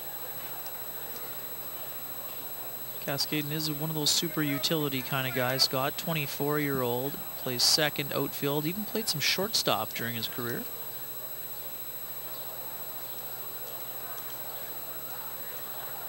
Pitch by Erasmus, fouled off. Quickly, Erasmus gets ahead of Allen, 0-2. 75 games at second last year for the Sioux City Explorers. Also played 5 at short. Does have 10 games at second base this year, including 5 at short when Penn Praise was injured. Erasmus gets the sign from Petey Paramore. Here's the pitch. It's low. 1 ball and 2 strikes to Allen. Luis's wife and 1-year-old son in the ballpark today.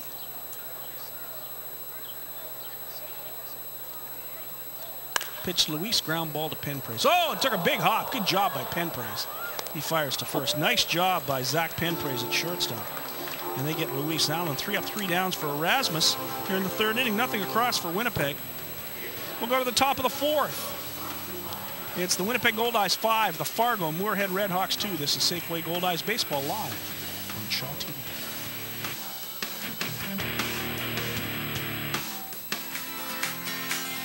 Tonight's game is brought to you by Safeway. First of all, let's go to the 1st inning. You just about go through the entire order, 5 runs. That's not a bad start. Yeah, it's a great start. You know, everybody had some patient at-bats, got some pitches to hit, and were able to drive the baseball a little bit. I'm glad you talked about patience, because the guys were talking about that upstairs as well, that you've been really preaching that. And it's really reflected through your order right now, isn't it? Well, we're a bit streaky on offense, and we're always best when we're taking pitches and allowing people to walk, as we have good team speed. We have the ability to steal some bags. We go first and third pretty well, so it's a big part of our offense. If we're not allowing people to give us some free passes, then it's going to negate our ability to score some runs from time to time. Thanks as always, Rick. All right, thanks. Al Foster and Rick Forney. Thank you to Rick Forney. Chris Salamita comes out to work the 4th inning here at Shaw Park. First game of a doubleheader between the Goldeyes and the Fargo-Moorhead RedHawks. And the Goldeyes jumped up to that quick 5-0 lead in the 1st inning. Topped off by Reggie Abercrombie's 2-run home run over the left field wall. But in the 2nd inning, Sawyer Carroll drilled one over the right field fence. And Fargo battled back to make it 5-2. So that's where we stand now, going to the 4th inning. For Fargo here in the 4th, it goes back to that same crew that started the 2nd inning, put 2 runs on the board. Nick Jackson, Petey Paramore, and Brandon Tripp. It'll be interesting to see what we get from the RedHawks after the ejection of Rutherford and Doug Simonek. Our good friend Garth Collings continues to lead the Manitoba men's amateur. 2nd straight 5 under 67 today at the Lynx at Quarry Oaks. So you got a 5-shot lead now? Well, several players who are near the lead still on the course. He's up by 5 strokes over Aaron Cockrell for the players who have recorded their scores and are in the clubhouse. Job by Garth Collings. It's good to see the young guys at the top of the list. A great golfer. Great player. Yeah, and a great guy, too. Absolutely. Better than Garth Collings. So we'll go to the top of 4. Here's Nick Jackson stepping in. The left-handed hitting Jackson singled back in the 2nd. Hit the first pitch he saw the opposite way in the left field. Salamita kicks and delivers. Curveball, ground foul. Salamita gets ahead of Jackson, 0-1. Nick Jackson is from Richmond, Virginia. He was in Fargo last year. He's been in Fargo for a while. Not quite 35 years old yet, 6'3", 225. Like Reggie Abercrombie, the Goldeyes center fielder, a veteran of independent baseball. Here's Abercrombie. Home run today. Give the Goldeyes a 5-0 lead. Jackson with a single. He scored a run. Part of the 2 runs that Fargo scored today. Sorry, Scott. He dropped by the Cubs in the 3rd round back in 2000. There's a ground ball and a big hop to Casey Harther. He'll take it himself. And Salamita gets Jackson here on the 4th for the first out of this 4th inning, and that'll bring up Petey Paramore. Drafted by the Cubs. They could use him this year. Have they won 10 games yet?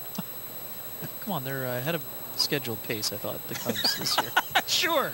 Yeah, aren't the Cubs and the Astros both 2 of the surprise teams in baseball this year? The Astros is a surprise team, I think. No question. Not sure about the Cubs. 14th season for Mr. Nick Jackson. 7th in independent baseball. First pitch to Paramore is a curveball. It's in there for a strike. Paramore, the switch hitter, batting right-handed against Chris Salamita. Petey Paramore from Scottsdale. Played in Kansas City last year.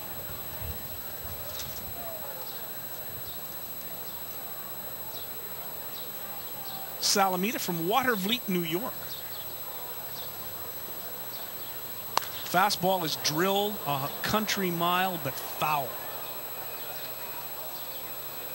Did a little research. We mentioned during the last broadcast on that Thursday afternoon game with the 2 injuries that it was K.O.E. Downing that came into the game to play right field.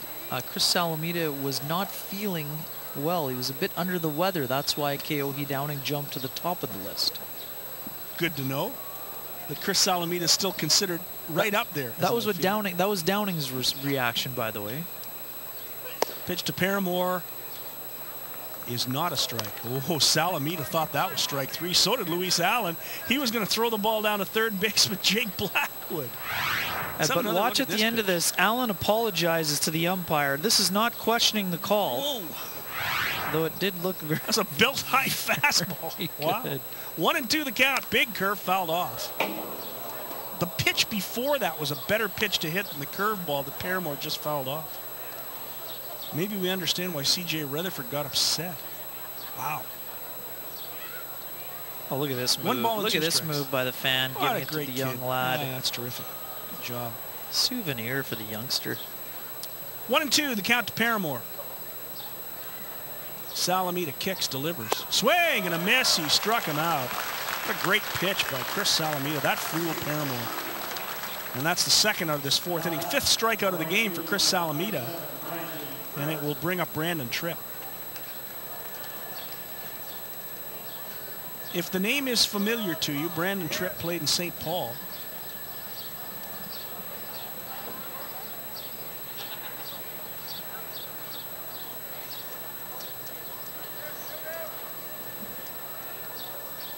Was in St. Paul last year. Now remember the RedHawks. Here's the first pitch to Tripp, swing and a miss, strike 1. Brandon Tripp came into the ball game today hitting .286, 5 homers, 23 driven in. He's hitting .333 in Fargo. This is just his 10th game. Salamita gets the sign. That misses outside. 1-1 to Brandon Tripp. Drafted twice, Scott. Once by the Florida Marlins in the 21st round of the 2003 MLB amateur draft. Then in the 12th round, the 2006 draft by the Baltimore Orioles out of Cal State Fullerton. One of the great colleges for baseball in the United States. Curveball, grounded foul. 1 ball and 2 strikes. Which star of Bull Durham went to Cal State Fullerton? Kevin Costner played ball at Cal State. One of the only actors that actually looked like he could play the game when he played. In Love of the Game, he really looked like a pitcher. He did. 1 ball and 2 strikes to Brandon Tripp. Here's the pitch, and it just misses low. 2-2. Tripp spent 46 games with the St. Paul Saints this year, Scott, hitting .277. 3 homers, 14 driven in before joining the RedHawks. 2-2 the count to Brandon Tripp. Here's the pitch by Salamita, swinging a foul. Goes right back to the backstop. Good communication by the ball boys. I was just going to say the same. Really well done. That was impressive. The youngster coming out of the Goldeyes dugout had a handful of balls for umpire Nick Gonzalez. The youngster coming out of the RedHawks dugout had no baseballs. He pointed to the younger kid, said, take the baseballs to Nick Gonzalez and I'll get the loose ball behind the plate. Good communication. Any coach would be happy with that. 2-2, the count to Brandon Tripp. It's the pitch by Salamita. Curveball is hit a ton the opposite way. But an easy play. The wind is blowing over the right field wall and blowing in left field. That was hit pretty hard, but it was an easy play for Donnie Webb out in left field. In the end, a can of corn. And that's the third out of the inning. Nothing across for the St. Paul Saints. No runs, no hits, no errors, nobody left. We'll go to the bottom of the fourth. It's Winnipeg 5, Fargo 2. This is Safeway Goldeyes Baseball live on Shaw.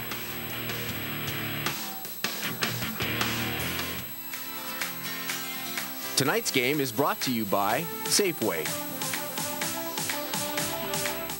Visit Goldeyes.com, the official website for everything you need to know about your Winnipeg Goldeyes. Check out the players, the front office, and even the Safeway Goldeyes baseball broadcast schedule on Shaw TV. It's all right there at Goldeyes.com. We're back in Shaw Park. The shadows starting to spread out to the field. This makes it really tough for center fielders as the sun starts to go down over the grandstand here at the ballpark in downtown Winnipeg. Don't forget the 2014 American Association All-Star Game coming to Winnipeg. So too is the 2014 All-Star Luncheon presented by BFI Canada, featuring Baseball Hall of Famer Ferguson Jenkins from Chatham, Ontario. The luncheon will be held Tuesday, July 29th at 12 noon at the Fairmont, Winnipeg. For tickets and info for the 2014 All-Star Luncheon, just call the Goldeyes office, 204-982-2273.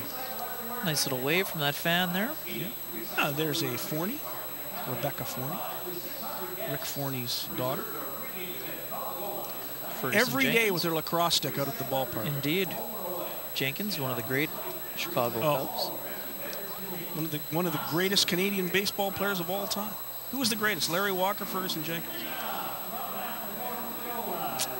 Two different players. Yeah, that's a tough argument for me. I saw a lot more of Larry Walker, so I'd probably be more biased in his regard. But what Jenkins did on the mound was very impressive as well.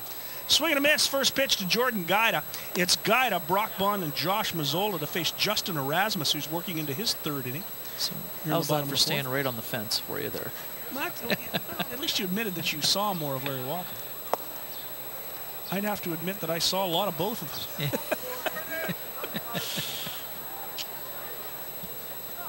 I wish I had seen more of Fergie Jenkins. How's that?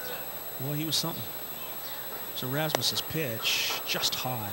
2 balls and 1 strike to Jordan Guida. Guida's 0 for 1. He grounded out to Zach Penpraise back in the second inning. Erasmus gets the sign from Petey Paramore. Here's the pitch. That's high. 3-1 to Jordan Guida.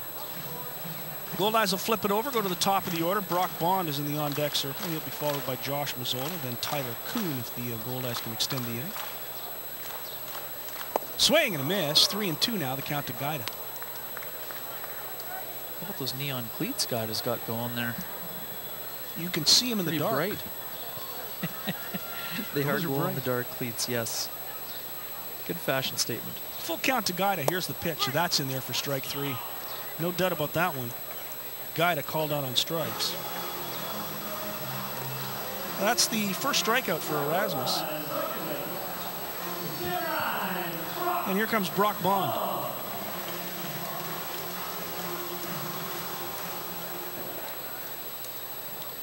Bond is 1 for 2. He flied out to right in the second, deep to right field. There's a pitch outside, ball away. And singled and scored a run back in the first. Hitting .311 coming into the ball game. No home runs, 11 driven in.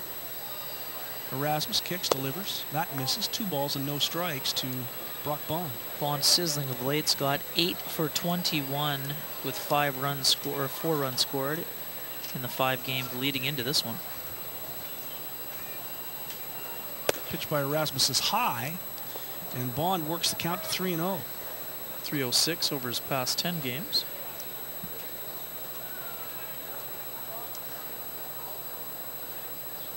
Erasmus gets the sign from Paramore. Here's the pitch. That's right down the middle for a strike. 3-1 to Bond.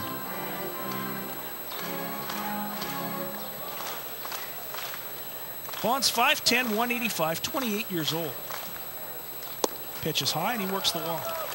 So Brock Bond draws a walk, and that'll bring up Josh Mazzola. Mazzola is smoking hot. He was struggling for a lot of the year, but he has the bat booming now. He has 2 hits in this ball game. A double and an infield single. Scored a run, drove in a run. Raised the batting average to just about 260. 8 homers, 40 driven in. 9 for his last 19 for a 474 average during his past 5 games, I would say. And that was coming in, right? That was coming in. So now he's 11 for 21. Yeah, not bad. That's okay. That'll raise your average 500 in a hurry.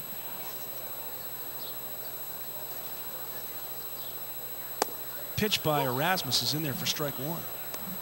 As we mentioned in the open, Mazzola, this is his time of year. He loves playing in big games, and it's usually when he produces his best offensive numbers.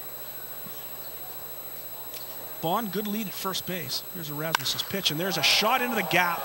That's going to get down, and Brock Bond is probably going to score. He's being waved by Rick Forney. Bond will score to make it 6-2. A double and an RBI for Josh Mazzola as he gaps one, and the Goldeyes have taken a 4-run lead. We talked about Mazzola being red hot. His second run batted into the game. He has 2 doubles in this one, and he just drilled that off-speed pitch from Justin Erasmus. 1 bounce off the wall for a double. 7 on the look. This was a no-doubter when he left the bat. Great hitting. Hanging slider. Goes the opposite way, splits the uprights between the right and center fielder off the base of the wall. That's the 9th run batted in for Mazzola in his past 11 games. Tyler Kuhn hits a pop-up, and it's caught. Nice play by Anthony Cascaden. It was a bit of a flare, popped up. Kuhn had 2 hits in the ball game, but he's the second out of this 4th inning, and that'll bring up Casey Arthur with a runner in scoring position and 2 away. Speaking of red-hot hitters, Scott, Arthur 10 for 22 for a 455 average coming into this one. He's 1 for 1 with a walk, so make it 11 for 23. Top of the order, swinging the bat pretty well. Pitch by Erasmus. Slow curveball inside for ball 1. Goldeyes 6 runs on 8 hits. RedHawks 2 runs on 3 hits against Chris Salamita. Erasmus gets the sign. Here's the pitch, and it's fouled off. 1-1, the count to Casey Arthur. Arthur will be the starting first baseman in the All-Star game on Tuesday night here at Shaw Park. Ken Weeb will be the starting All-Star of the Media Skills Competition on Monday night. Well, pitch is thrown away. In the dirt all the way to the backstop. Mazzola trots over to third base. It'll be a wild pitch to Erasmus. So Mazzola now just 90 feet from home plate.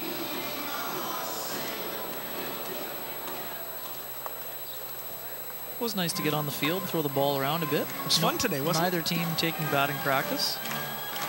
We'll get out there again tomorrow. Come early in the afternoon. I always have my glove at the park. Absolute perfect day today. Oh, it wasn't a great day. Just wonderful. 2-1, the count to Arthur. Slow curveball, swing and a miss. Good pitch by Erasmus. 2-2, the count to Casey. It was fun day. Good to see Jack Michaels from 740 The Fan in Fargo, who's doing the games this weekend back to Fargo, North Dakota. There's a line shot into right field. Another base hit by Arthur. A great pitch by Erasmus. It was low and might have been out of the strike zone. And Arthur went the opposite way with it. A base hit, his 2nd hit of the game. His 2nd run batted in, and the Goldeyes lead it 7-2. The bats have been Let's have a look at this one. This is loudly today, Scott. That's a good pitch, actually. Slider down and away. Arthur goes down and gets it. Drives it the other way for another ribby as the Goldeyes restore their 5-run cushion. And I think if my calculations are correct, Arthur is now hitting 400 again.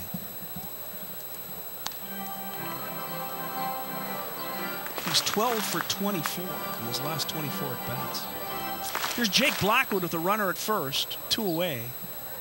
And the Goldeyes have restored that 5-run lead. Pitch by Erasmus is in there for a strike, 1-1. What a great bit of hitting by Casey Harther as he takes a low outside slider the other way for an RBI single. Erasmus kicks, delivers. There's a line shot, and it's past Zach Penpraise for a base hit. The 10th hit of the ball game for the Goldeyes off the bat of Jake Blackwood. And Winnipeg now has runners at first and second with 2 out, and here comes Donnie Webb, who in this slugfest for the Goldeyes is about due. He's 0 for 2. And there's a good swing by Blackwood past the diving Penpraise and into left field for a base hit. We're so used over the years to seeing Zach Penpraise get to that. Looks like a 402 batting average for Harther. So Casey Harther, by going 2 for 2 today, is hitting 402.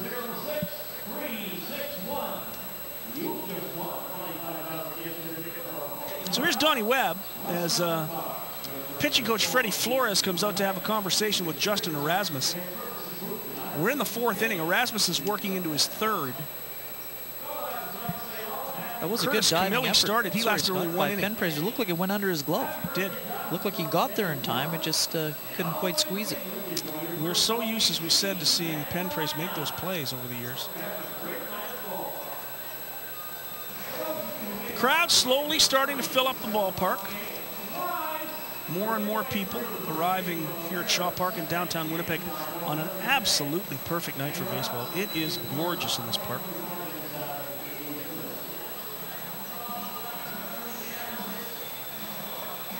So Webb steps in against Erasmus as Freddie Flores heads back to the dugout. Goldeyes lead at 7-2. Erasmus's pitch is outside, ball 1. Webb grounded into a double play in the first, popped out to third base in the 3rd. He's 0 for 2. One of the few Goldeyes without a hit in this one. And it's popped up again right at the plate. Paramore comes back. He'll make the catch, and that'll do it. So Erasmus gets Webb to end the inning, but the Goldeyes get a couple of runs. 2 runs on 3 hits. There were no errors, and 2 men were left on base. We've played 4 complete on a gorgeous night for baseball here at Shaw Park. It's Safeway Goldeyes baseball, and it's live on Shaw TV.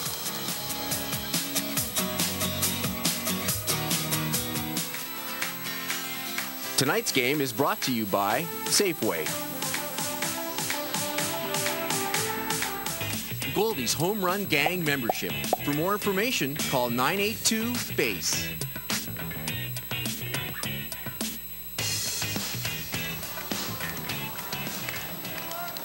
Welcome back to beautiful Shaw Park in downtown Winnipeg. Goldeyes lead 7-2. It's the first game of a doubleheader here on Shaw. 2 7-inning ball games. And we go into the 5th inning here of game 1. It's Chris Salamida's got a little bit of a cushion. Goldie's always got a cushion. Score doesn't matter much to Goldie. You look at Chris Salamida, who has been rock solid today. 1 mistake, and it was hit over the fence by Sawyer Carroll. He's a pretty good hitter. And you'll see Sawyer Carroll leading it off here in the 5th inning. It'll be Carroll, Anthony Cascaden, and then back to the top of the order and Ronnie Portland. No stranger to going deep into games, Scott, as we've always known during his past 10 starts. He's gone at least 6 innings in 9 of those. The one exception being a 5 1/3 inning appearance against the Quebec Capitale.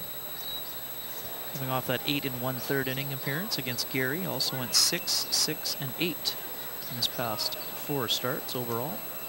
So the first pitch of this 5th inning is grounded foul. Strike 1. Tough play for the ball boy, but he knocked it down. Knocked it down, stayed in front of it. Stayed with it. Yep. Hey, congratulations goes out to the Bonnie Vital Black Sox, the Mosquito Provincial Champions. Coached by Darryl Donovan Bruce. Coleman. Coached by Darryl Bruce. Coached by Darryl Bruce. One of the all-time good right-handers in Manitoba baseball. He pitched his son in the semifinal. Darryl, because he wanted to go with Donovan Collier in the final. Nice pickup.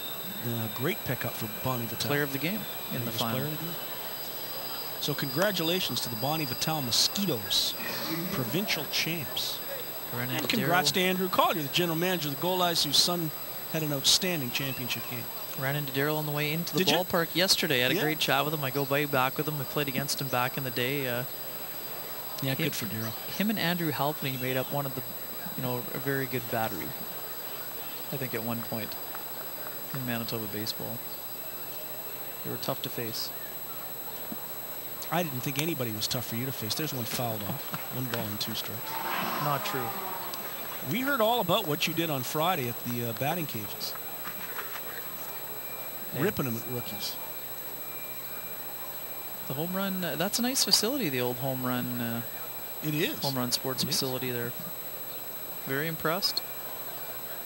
Salamita kicks, delivers, and there's a pop-up that gets up in that wind and gets all the way out to Josh Mazzola in shallow right field. He makes the catch.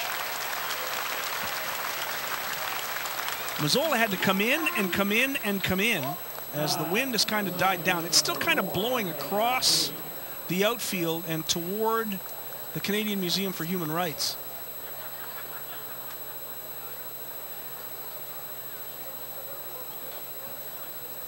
First out of the inning, Salamita will face Anthony Cascaden, who is now the second baseman. Started out in left field. First pitch is low for ball 1.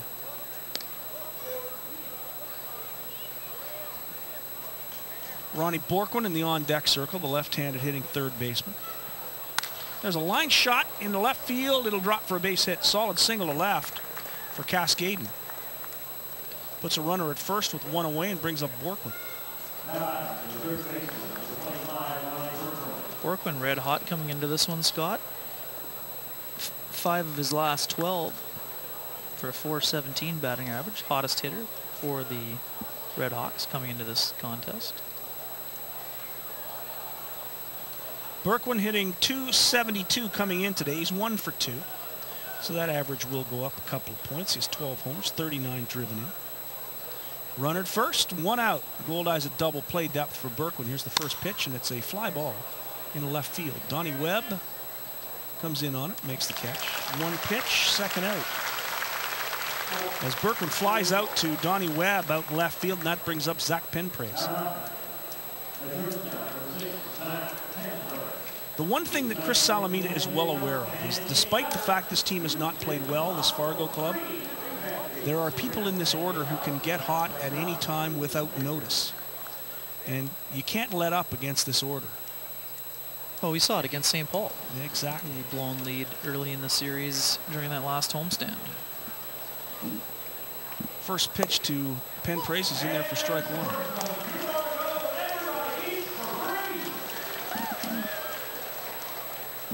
We're in the top of the 5th inning. Goldeyes lead at 7-2. 7 runs on 10 hits for Winnipeg.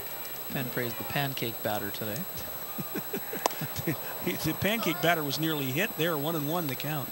For those who don't know the pancake batter, you haven't been to a ball game. If the pancake batter strikes out, everybody in the park wins pancakes from the original Pancake House. 1-1 the count to Penpraise. Cascaden with a pretty good lead at first. Here's the pitch by Salamita. That misses low.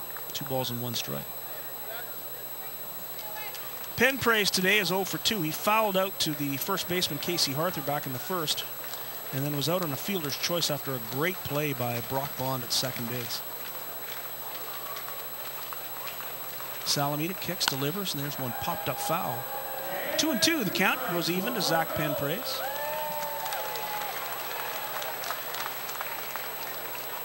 Penpraise, another one of those Californians. This Fargo team loaded with Californians. Curtis Camilli, the starter today, is from Santa Clara, California. Travis Higgs now playing left field from Antioch, California. Salamita checks the runner. Here's the pitch. Big curveball chop. The shortstop, Kuhn. Tough play. Bare hands it. Fires to first. Tremendous play by Tyler Kuhn. maybe the best defensive play of the game since Brock Vaughn's terrific play at second base. So the Goldeyes defense comes up big again for Chris Salamita. No runs on a hit, no errors, 1 man left. We played 4.5. We'll go to the bottom of the 5th with the Goldeyes leading at 7-2. This is Safeway Goldeyes Baseball live on Shaw.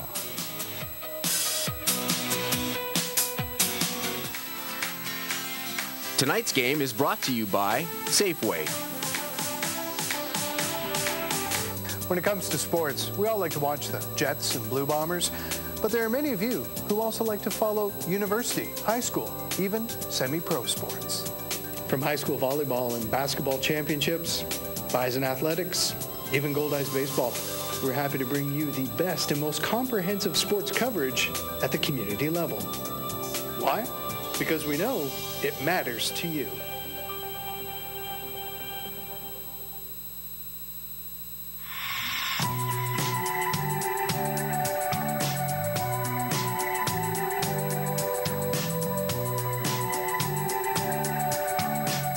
Art.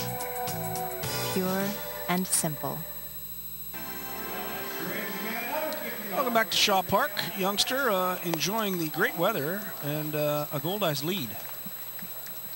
The Fish lead the Fargo-Moorhead RedHawks in Game 1 of this doubleheader tonight. 7-2, 7 runs on 10 hits, no errors. 2 runs on 4 hits and no errors for Fargo. For the Goldeyes in the bottom of the 5th, it'll be the bottom of the order. Reggie Abercrombie, who has a home run and 2 trips. Followed by Luis Allen, the number 8 hitter, and the number 9 hitter, Jordan Gaida. Have a look at this big play by Tyler Kuhn to end the inning. Just an excellent play here. You're going to see it. Great hustle charge. Look at the bare handing of the baseball and throwing across the body to get the speedy pen praise by about a quarter of a step. That's just fantastic defense by Tyler Kuhn. First pitch to Abercrombie is a slow curveball from the Australian, Justin Erasmus. There's a great angle of it right there. Have you ever been to Upper Coomera, Queensland? I don't believe so. There's a line shot into the corner. It's foul. Just foul. That had double written on it, but it just hooked foul. No, Justin Erasmus from Upper Coomera, Queensland. Of course, Chris Salamita pitched in the Australian Pro League last winter. Had a great time. Thinking about going back. 2 strikes to Reggie Abercrombie. Pitches high, 1 and 2.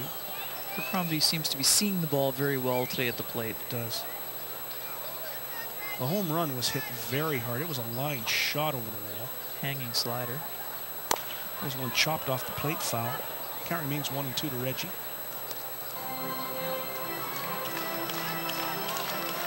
Reggie just has too much fun. He loves the game, loves hanging around the ballpark, loves his teammates. Just has... The day starts out as a good time and ends as a good time. 1 and 2 to count. Off-speed pitch drilled again. Reggie just a little in front of it. Almost took up a couple of heads in his bullpen. Hit it hard. Former big leaguer. No question he still loves the game.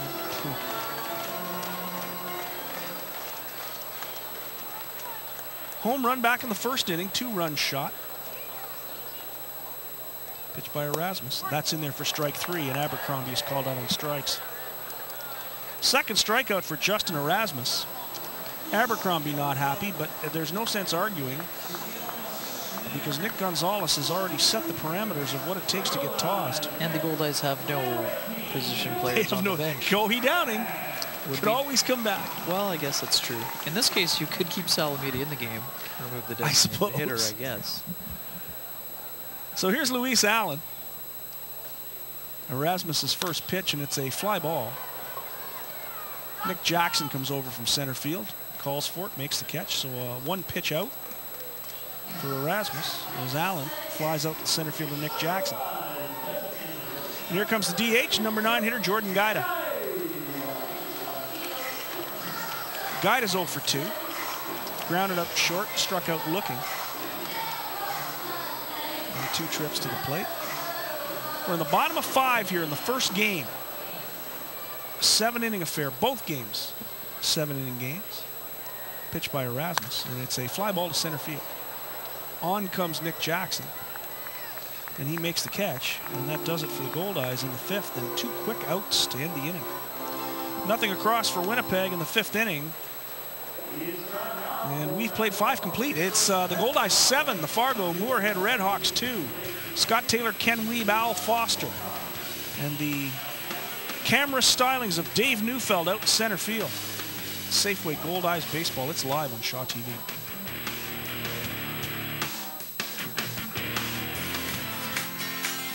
Tonight's game is brought to you by Safeway.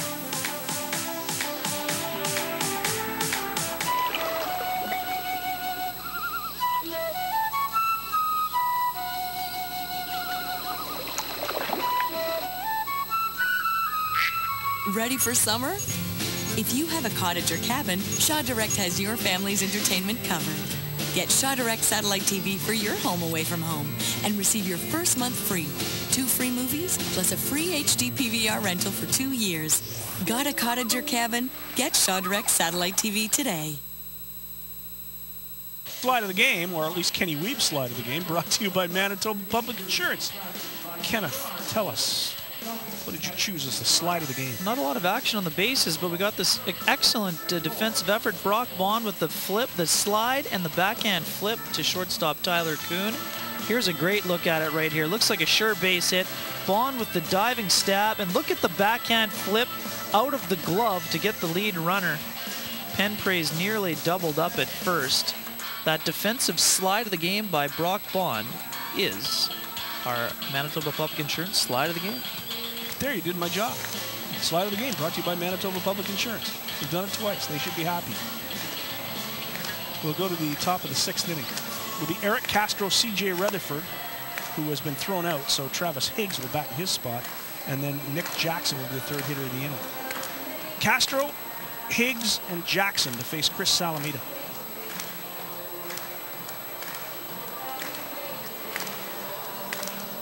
It didn't take long for Gonzalez to throw C.J. Rutherford. Well, no, he actually, one bat flip, and he did let him speak for quite a long time.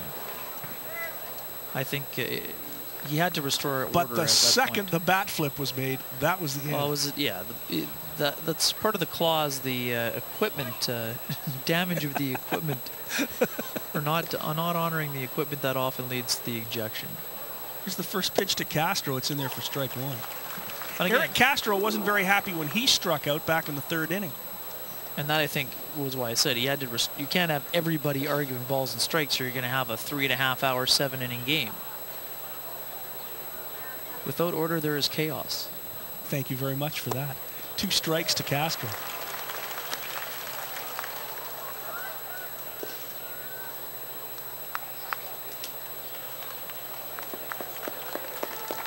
Oh, and 2, the count to Eric Castro. Another one of those Californians. He's from Fallbrook, California. Played last year in Corpus Christi. Pitches outside. 1 ball and 2 strikes.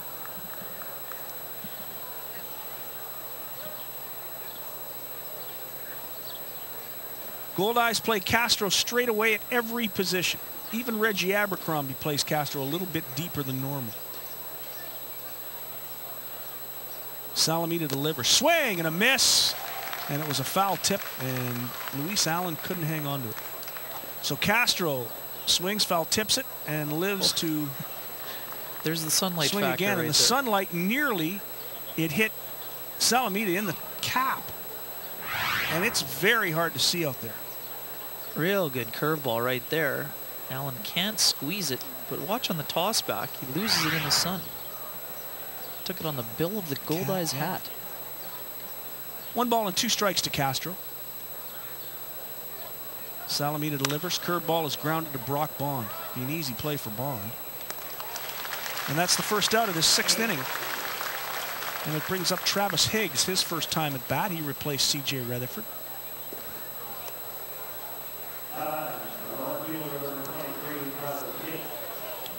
Travis Higgs is hitting .258. He's played 36 games in Fargo. 97 at bats, 25 hits, scored 10 runs. He has 4 doubles, no triples, 2 homers, 10 driven in. So he has a little pop, a couple of home runs. Travis Higgs is 6'2", 220 from Antioch, California. He's a rookie. Played in Traverse City in 2012. 2 for 7 coming into this contest. 286 was his only action in the past 5 games. No balls and 1 strike to Higgs. Salamita gets the sign. Here's the pitch. That's in there for a strike quickly. Salamita gets ahead 0-2. Salamita has done a good job of working ahead in the count in this ball game. As you mentioned, just the 1 mistake. Sawyer Carroll taking him deep for that 2-run blast, but other than that, he's minimized the damage, really controlled the strike zone for the most part.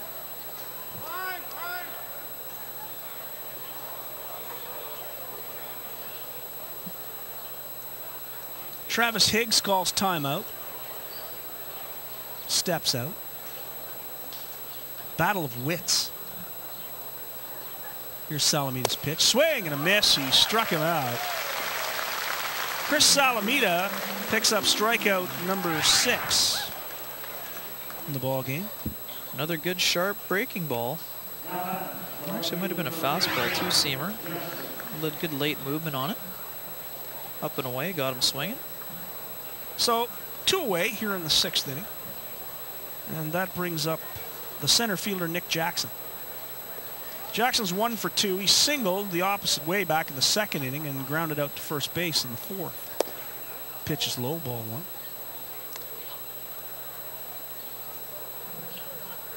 1. Nick Jackson over the last 10 games hitting just .171.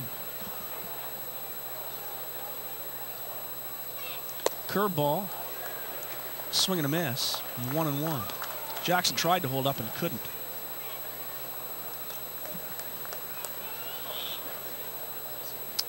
Two for 19 in his last 5 games going into this one. So he's 3 for 20 with today thrown in.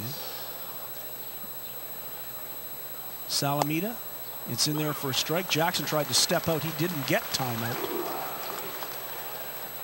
And that's strike 2.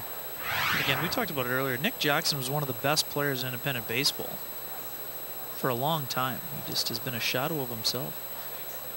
Just can't seem to find the timing. There's a ground ball, foul. Parther was there and Salamita was covering, but it was just foul.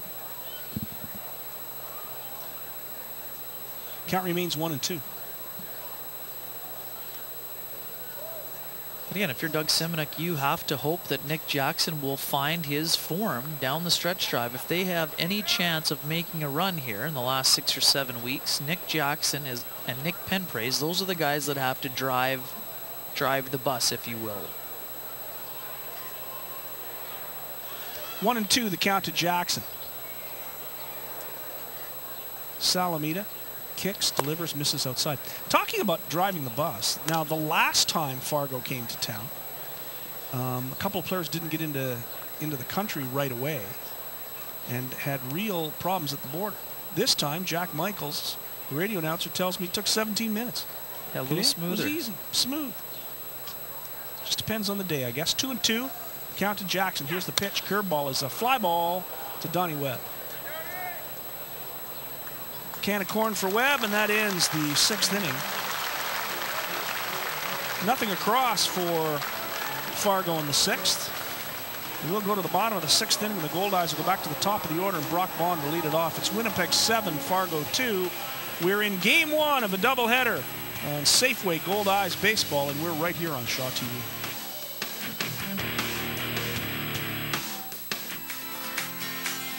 Tonight's game is brought to you by Safeway.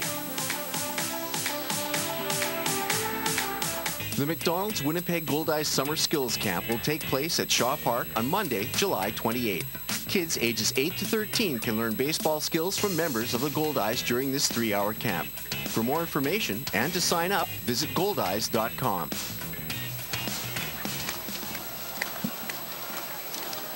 Great day, great evening now for baseball. We have a brand new pitcher for the Fargo-Moorhead RedHawks. It looks to me like number 26, Cody Woods, Tell us about Cody Woods. Cody Woods coming on for the 11th time, Scott. All of those relief appearances, no record, 5.00 earned run average. He does have 1 save, 9 innings pitched, 13 hits, 5 earned runs allowed, 3 walks, 7 strikeouts. Opponents hitting .333 against the right-hander.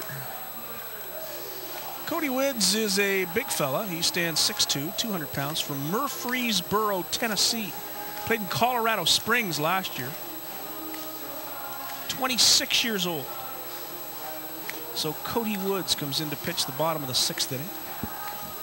The Goldeyes have nobody up working, so it looks like Chris Salamita is going to have an opportunity to pitch a complete game here today. Cody Woods just about got hit in the head as Chris Salamita did. He couldn't see the ball coming back to the mound. It is a sunny evening. The shadows are starting to spread out over the plate, and it's a very tough sky right now. So the side-arming Cody Woods will face Brock Bond, Josh Mazzola, and Tyler Kuhn here in the bottom of the 6th inning. Woods drafted in the 33rd round back in 2009 by the Colorado Rockies. Spent 5 seasons in their system, reaching AAA both in 2012 and 2013. Limited appearances, mind you, but actually 33 appearances for Colorado Springs last year. Here's Woods' first pitch. It's outside for ball 1. Brock Bond today is 1 for 2. He singled in the 1st and scored a run, flied out to right field in the 2nd, and walked and scored a run in the 4th. So a couple of runs scored for the leadoff hitter. Pitch to Bond is right down the middle for a strike. A 90-mile-an-hour fastball from Cody Woods. Looks like he's got a live arm, obviously.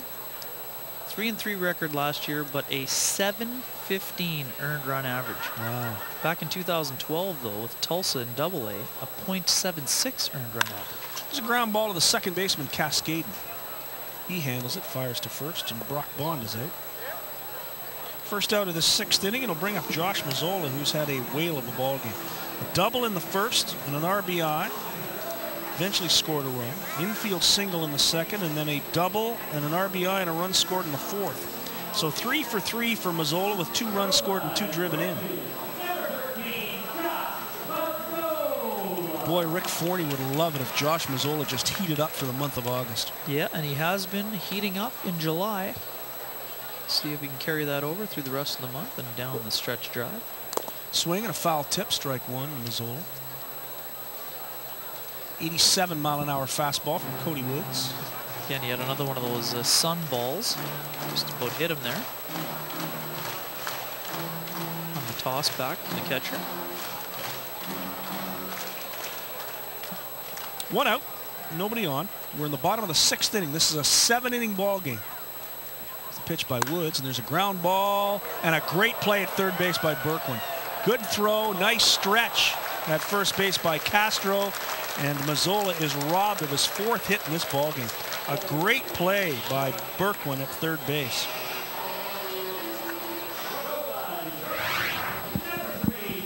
So here comes Tyler Kuhn. Another good piece of hitting by Mazzola, but a fantastic defensive effort by Ronnie Borkwin, and a really good stretch by Eric Castro to stay on the bag and prevent Mazzola from getting his 4th hit of the contest. So 2 away here in the 6th. Here's the pitch by Woods to Tyler Kuhn, and he hits a fly ball to center field. Jackson and the new right fielder, Brandon Tripp, almost collide, but Jackson makes the play, and that does it. The 6th for the Goldeyes. Nothing across for Winnipeg. No runs, no hits, no errors, and nobody left. We'll go to the 7th inning. Chris Salamita has an opportunity to pitch a complete game here in the first game of the doubleheader. It's Winnipeg 7, Fargo 2. This is Safeway Goldeyes Baseball, and it's live on Shaw TV.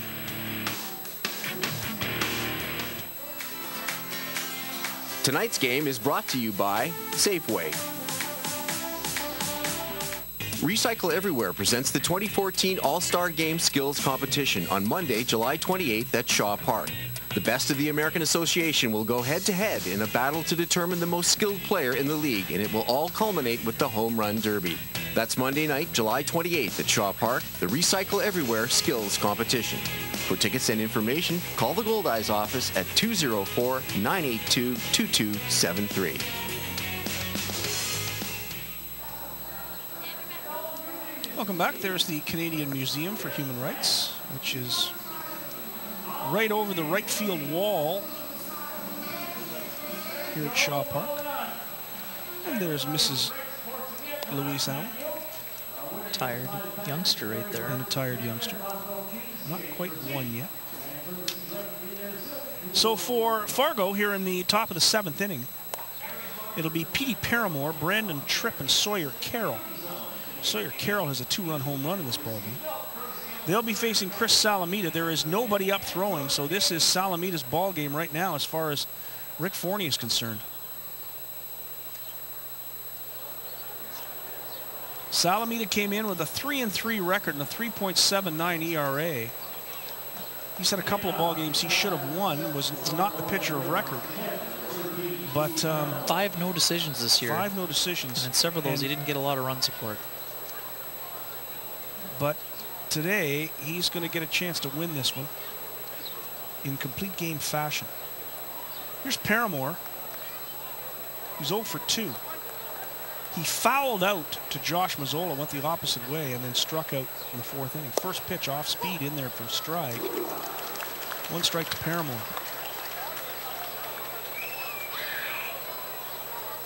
Goldeyes lead at 7-2. This is the 7th inning of game 1. A 7-inning ball game. We have 2 for you tonight. We will have game 2 of this doubleheader as well. Salamita kicks, delivers, chop foul. And the Goldeyes starter, the lefty, gets ahead 0-2 quickly.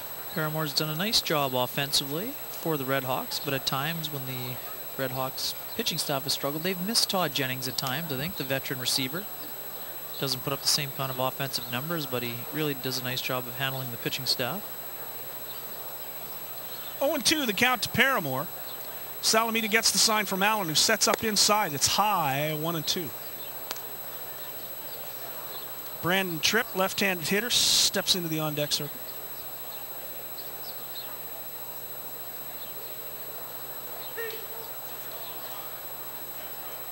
Ethan Hollingsworth will go for the Goldeyes in game 2. Taylor Stanton expected to get the start for the Fargo-Moorhead RedHawks. Curveball, chop foul. Good catch by a fan who makes a lot of good catches down there on the first baseline. That's why you bring your glove to the ball game. Always ready. Guy has great hands.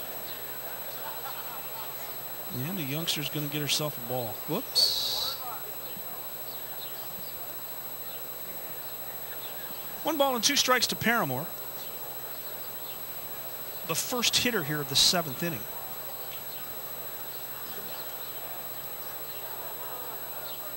Salamita kicks and delivers.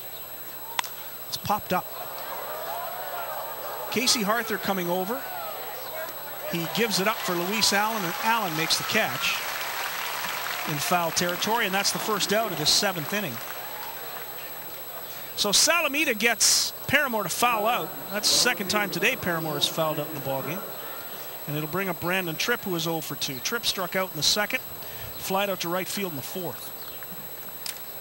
Nice play by Luis Allen, but looked like that might have been an easier play for Casey Harther, Scott. It might have been. Obviously, Allen took control of the situation, though. He did. Called him off, and Harther backed off. But you're right, it was probably an easy play for Casey. Here's the first pitch to Tripp. The curveball's on the corner for a strike. 74-mile-per-hour offering from Chris Salamita.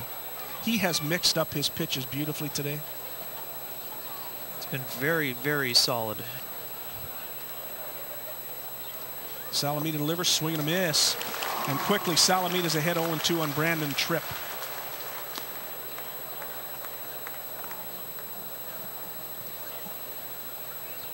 Game 2 will come up about 30 to 35 minutes after the final pitch here in game 1. And we'll have it for you here on Shaw TV as the Goldeyes look to improve to 40-23 on the season if they can hold this 5-run lead.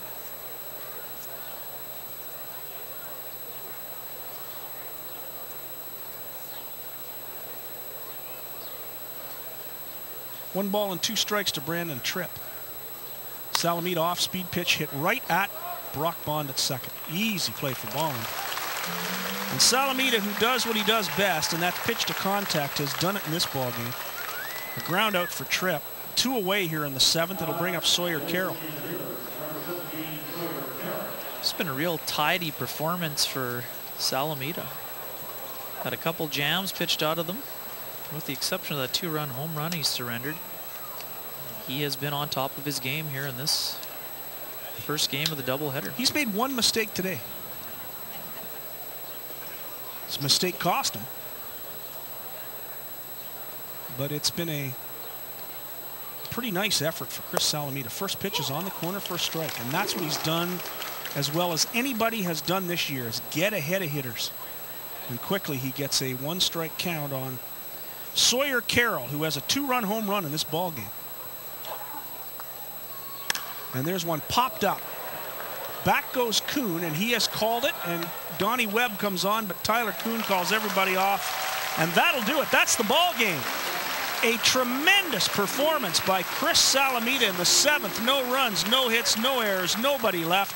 Chris Salamita, a complete game, 4-hitter, as the Winnipeg Goldeyes win their 40th game of the year, a 7-2 victory over the Fargo-Moorhead RedHawks in Game 1 of this doubleheader. For the Goldeyes, 7 runs on 10 hits and no errors. For Fargo, 2 runs on 4 hits and no errors. The Goldeyes win at 7-2. We'll be back right after this with the Safeway post-game show. You're listening to Safeway Goldeyes Baseball live on Shaw TV.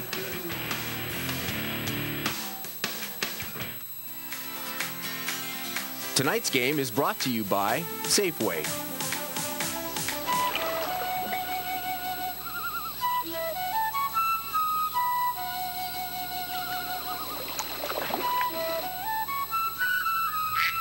Ready for summer? If you have a cottage or cabin, Shaw Direct has your family's entertainment covered. Get Shaw Direct satellite TV for your home away from home and receive your first month free. 2 free movies plus a free HD PVR rental for 2 years. Got a cottage or cabin? Get Shaw Direct satellite TV today.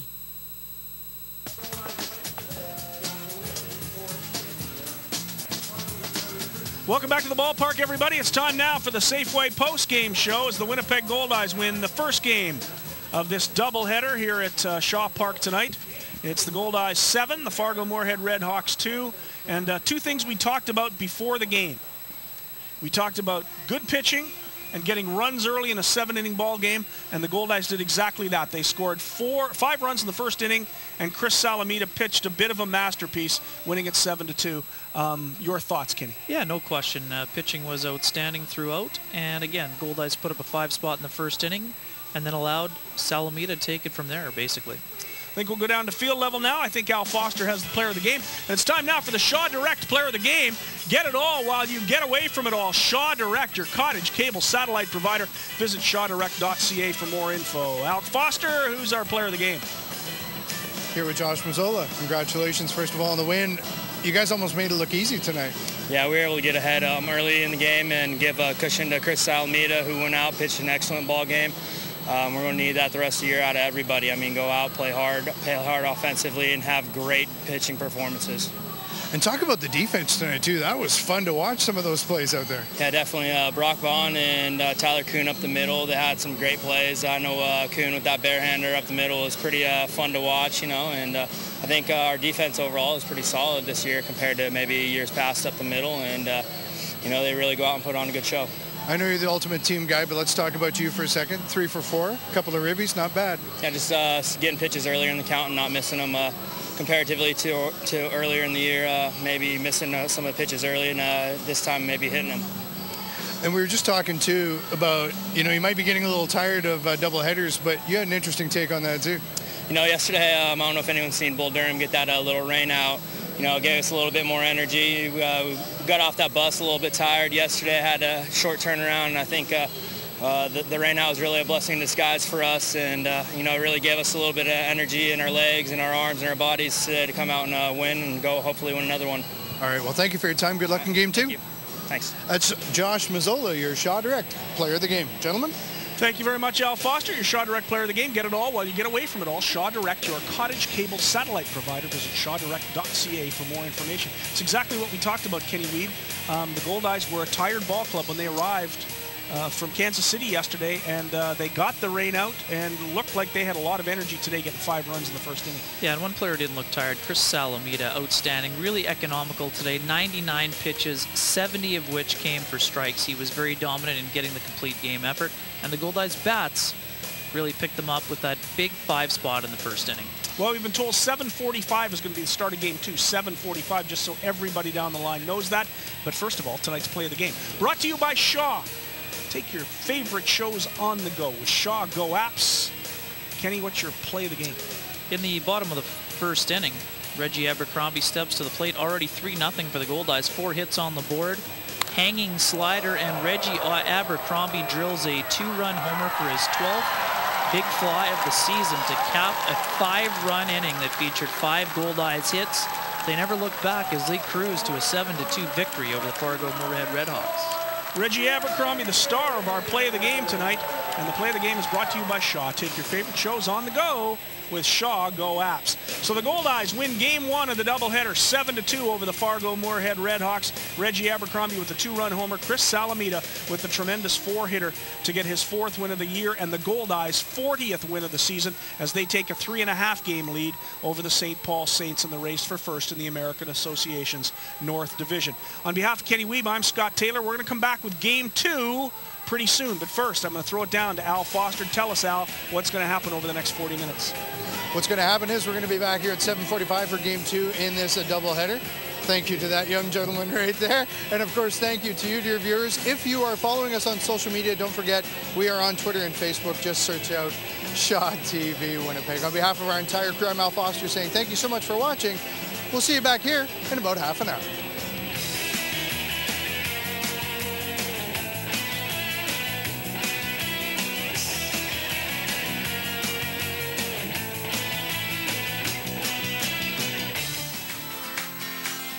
Tonight's game is brought to you by Safeway.